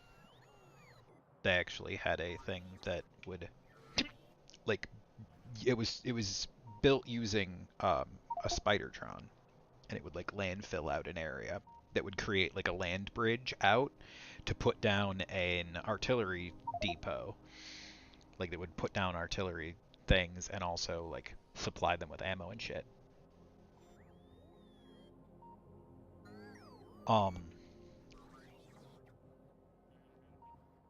And then the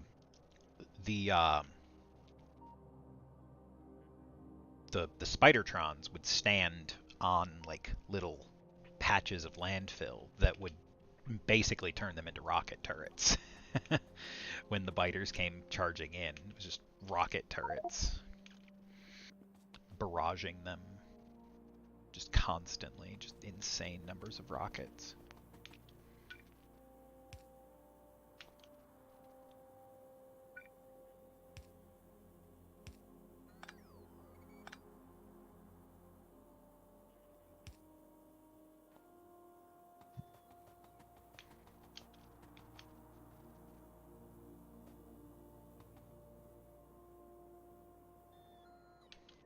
So far, it doesn't really look like the biters have tried too much to come up here, but there is an attack forming, so maybe. Here, let's really like open the door for him a bit.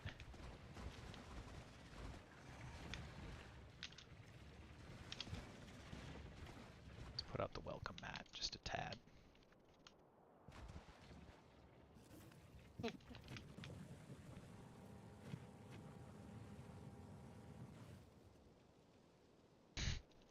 Yeah, this is evil. Like this is the kind of thing that you would design if you were evil, if your opponents were human. But because they're giant, like they're giant bugs that are trying to eat you. You don't feel bad about the fact that you're kind of the bad guy. Because in a way, like, I'm kind of the bad guy in this whole setup. Man, the bots are just going crazy out here. I love it. Love it. Love watching just 4,000 or 5,000 bots just doing work. Just shy of 4,000 bots. Just making my base expand. Why are you all the way out there? What are you doing way the fuck out there?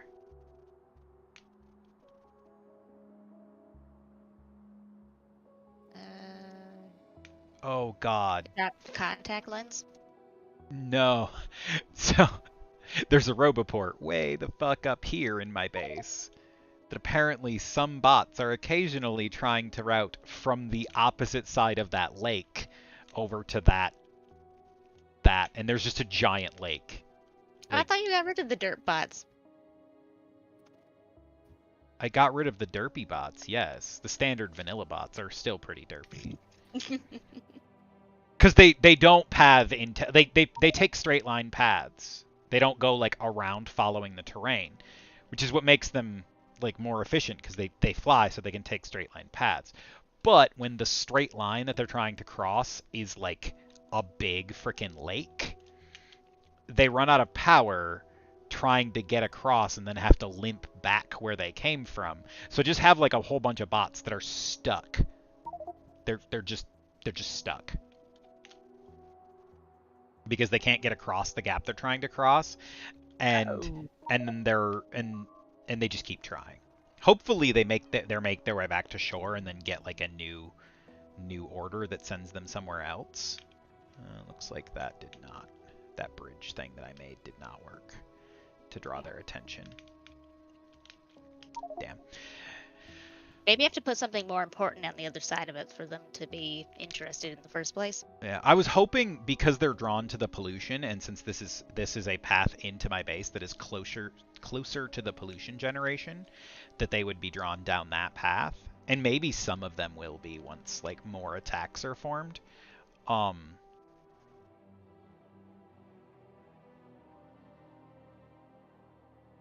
But for right now, they're still attacking the wall up here, which is fine. Like it's being maintained and repaired. The bots are kind of slow at it because the gap is huge, but okay, so this needs to go. That nest needs to be eliminated because my bots are stupid enough to think that they should fly directly over that biter nest. Delivering me. And I need that, so I'll let you deliver it. Yeah, one of the spots where they've decided to start navigating like across the water just happens to cross right over a biter nest. It's not a very big one. Shouldn't be difficult to eliminate it, but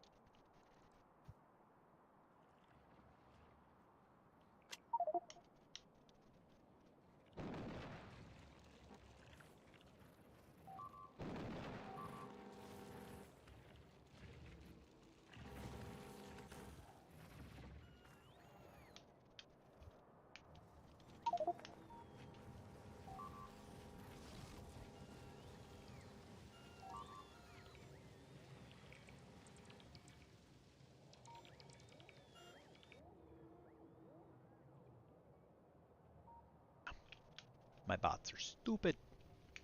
No. They're very stupid.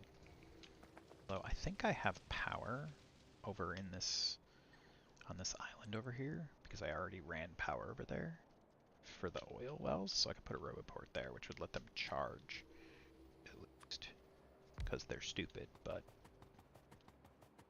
they can function in ways that make some semblance of sense sometimes. They're not good at it, but they can.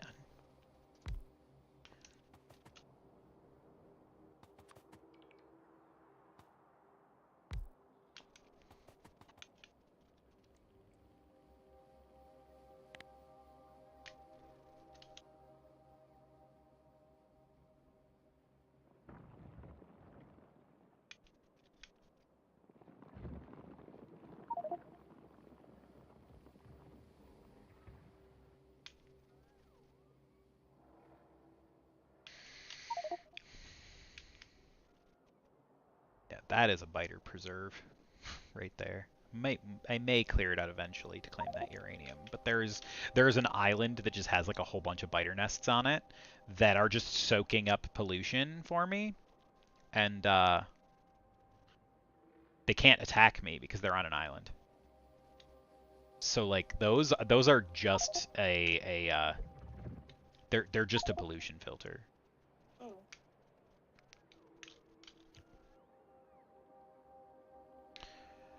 Alright, so turn off the pollution, turn off the roboports so I can see the base like properly. But yeah, it's a lot of bots. What time is it? 3:42. I've not done as much today as I wanted to get done. I've been doing a lot of just like monitoring the things that are happening in general. That's not necessarily a bad thing, but it's not what I was kind of hoping to do today. Upping the efficiency of the base is kind of one of the like core things of playing the game, though. Like Like, oh, well, gotta make the base more efficient. Because that's, like, what it needs right now. And I'm playing the long game, like I said yesterday. Like, this is a long game playthrough. When you're playing something like space exploration, you don't... Oh, they are using the bridge! Fuck yes. That's exactly what I was hoping they would do. I was hoping they'd come down that bridge. Because there's 4 flamethrower turrets that just fill that bridge with fire. And then there's lasers on both sides that are just like, anything that doesn't die to the fire gets lasered. And then at the end, it's just 5 layers thick of wall. Like, they're not getting through that wall anytime soon. Actually, I'm gonna grab a bunch of steel. I'm gonna upgrade those to steel walls just because. Because if that's gonna do like I wanted it to do, it's gonna get hammered pretty hard. And so let's make that steel walls. Because I don't have steel walls automated yet. They're very expensive on steel. 5 steel per wall. Like, per individual wall is a little pricey. But like, if I'm only gonna make a few, like enough to fill that patch in, so it's good and thick and never gonna break, because those spike steel walls have like an absurd amount of health. When I was playing my last attempt at this, when I had the rampant mod installed,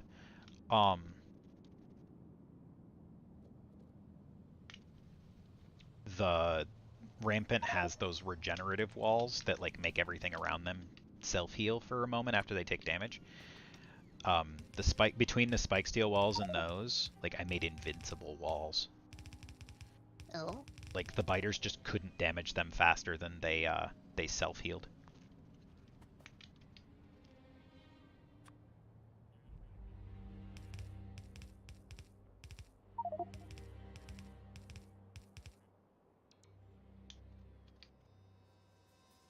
There.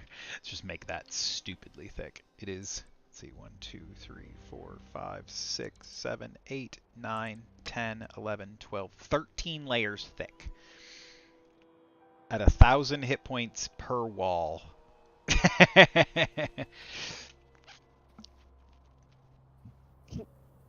There is no way that the biters are getting down that unless I run out of... if I run out of oil in those flamers, maybe. If I run out of oil, they might be able to get through there. Maybe. Maybe. And that's still just a maybe, because there are still lasers there, and as long as I have power, the lasers will be doing their thing.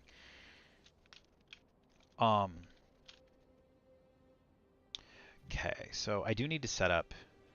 Yeah, let's go do what I was originally planning on doing and set up the steel production up here. Oh, you're a copper deposit. I don't remember... Oh, yeah. Yeah, I remember that one now. So I did have copper coming in from somewhere. It's just slow. Because it's drying up on me.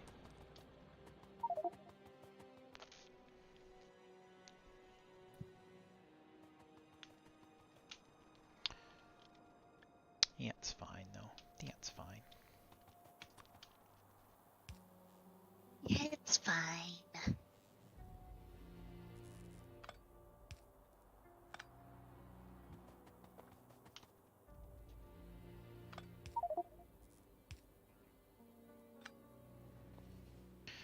There we go. Let's see. My system is running. The steam turbines kick on at night when the solar panels drop off. Which tells me that my accumulators can't output enough per... Because there's enough power in the accumulators. They can't output enough power per second. That's actually bad. Because I have a big reserve, but if I can't output enough per second, it won't work for the...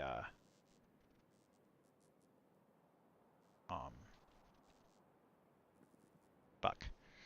It won't work for the umbrella. Shit. When is my next coronal mass ejection, anyways? The next one isn't for 6 hours, and it's on Bernadette, so I don't actually care. Because it's not on this planet. It's on a planet that I don't have anything on yet, so... It's one I plan to put something on at some point, but it can get lasered now. If it gets lasered, you know, once I build something there, I'll worry about it, but...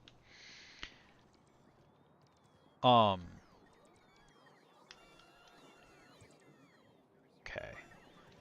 Came up here for... Honestly, I don't remember what I came up here for, specifically. Can I get rid of these batteries, though? Did this... Not really, no.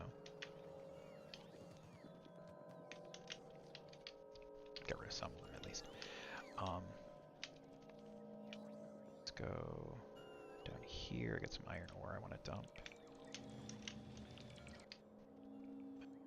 Some uranium I should dump somewhere, too, but I don't have a uranium processing thing yet. Did I ever set up centrifuges? Let's go find that out.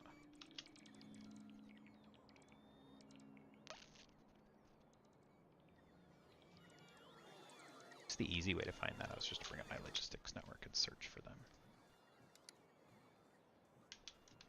I think they're called centrifuges. Phone's ringing. That's my parents. Oh, yep. Nope. Oh. Nope, that's not my parents. That is a suspected spam caller. That's charming. I thought it was my parents because it's about 4 and they yeah,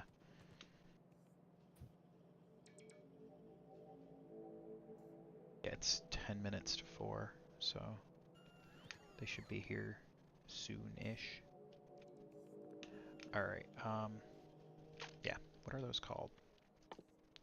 Yeah, they're called centrifuges. Oh, because they needed blue chips. That's why I did build a setup for something of that sort, but they needed blue chips.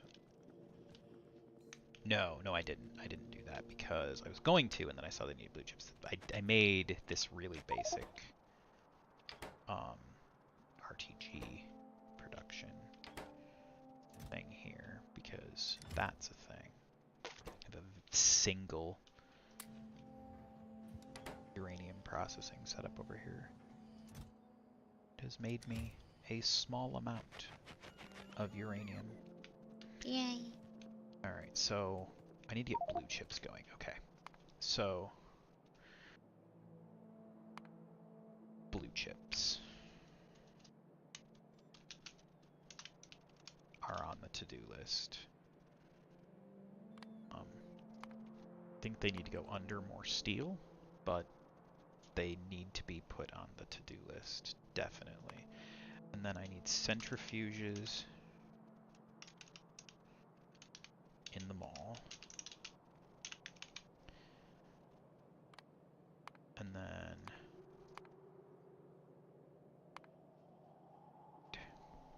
to set up uranium processing.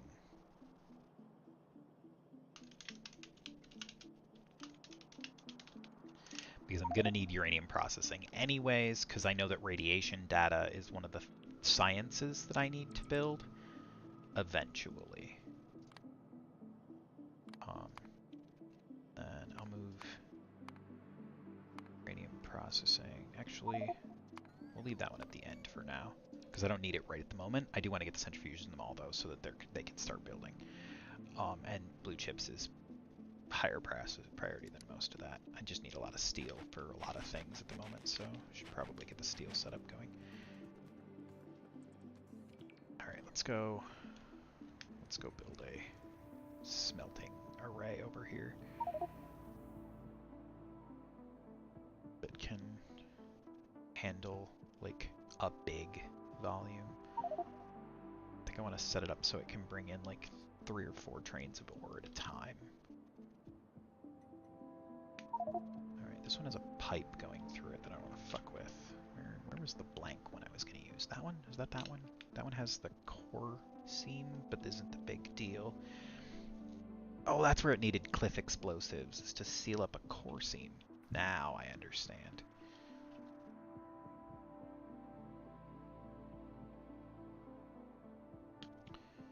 Yeah, that one is completely blank, so we'll go over there.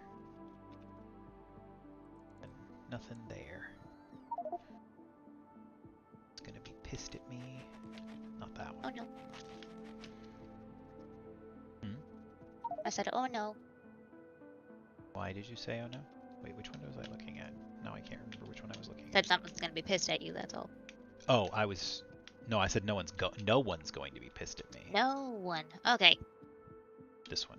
There you go. Belay that oh no. Up. Although one right above it's also pretty much clear. It's got a radar in it that's random, but that's not necessarily a problem.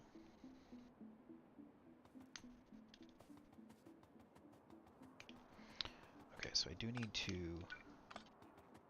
design you to use the new power pole setup, because if I want you to stamp out, I want you to stamp correctly.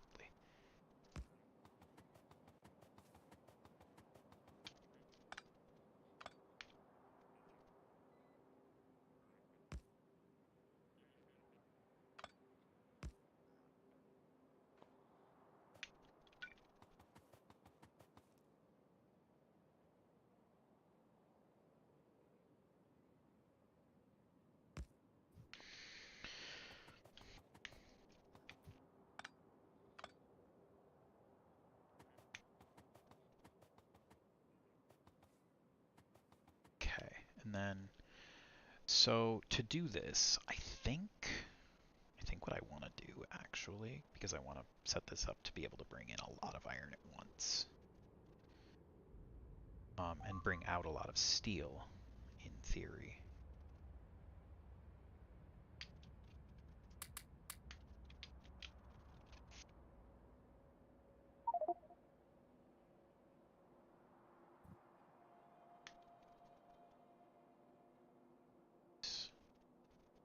My bots have almost completely expanded my rail network out into the new area. I've been just watching it as over the course of the last couple of hours, while I'm working on other things, and it's just, they've done so much work. And that's so much work that I didn't have to do manually, so that's pretty great. Let's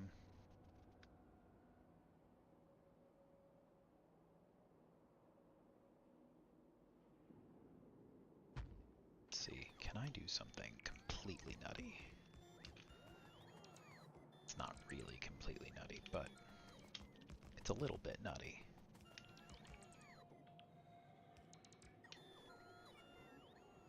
Can I do 4 in, 4 out? I don't know if that's even possible, but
Why did you just say baby goes plop?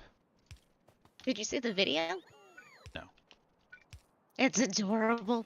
I am currently streaming, so I'm not watching videos. Ah, okay, that makes sense. It's very cute. I'm not gonna spoil it for you.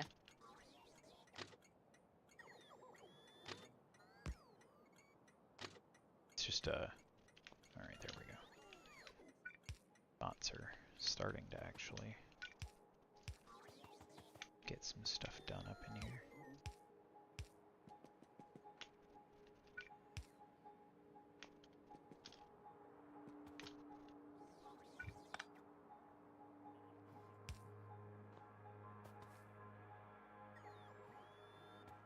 Where are you all? There, okay. That's what the problem there was.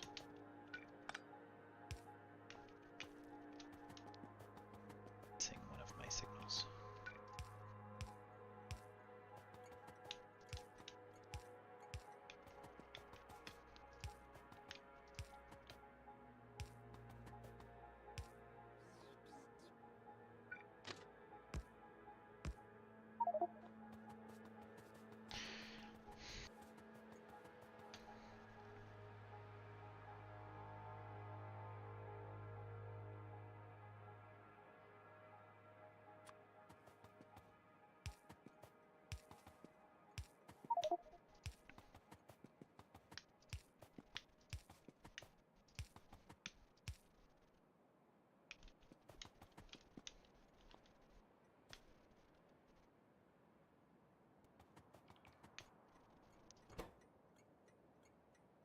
Alright, well, it's 4:01, I think.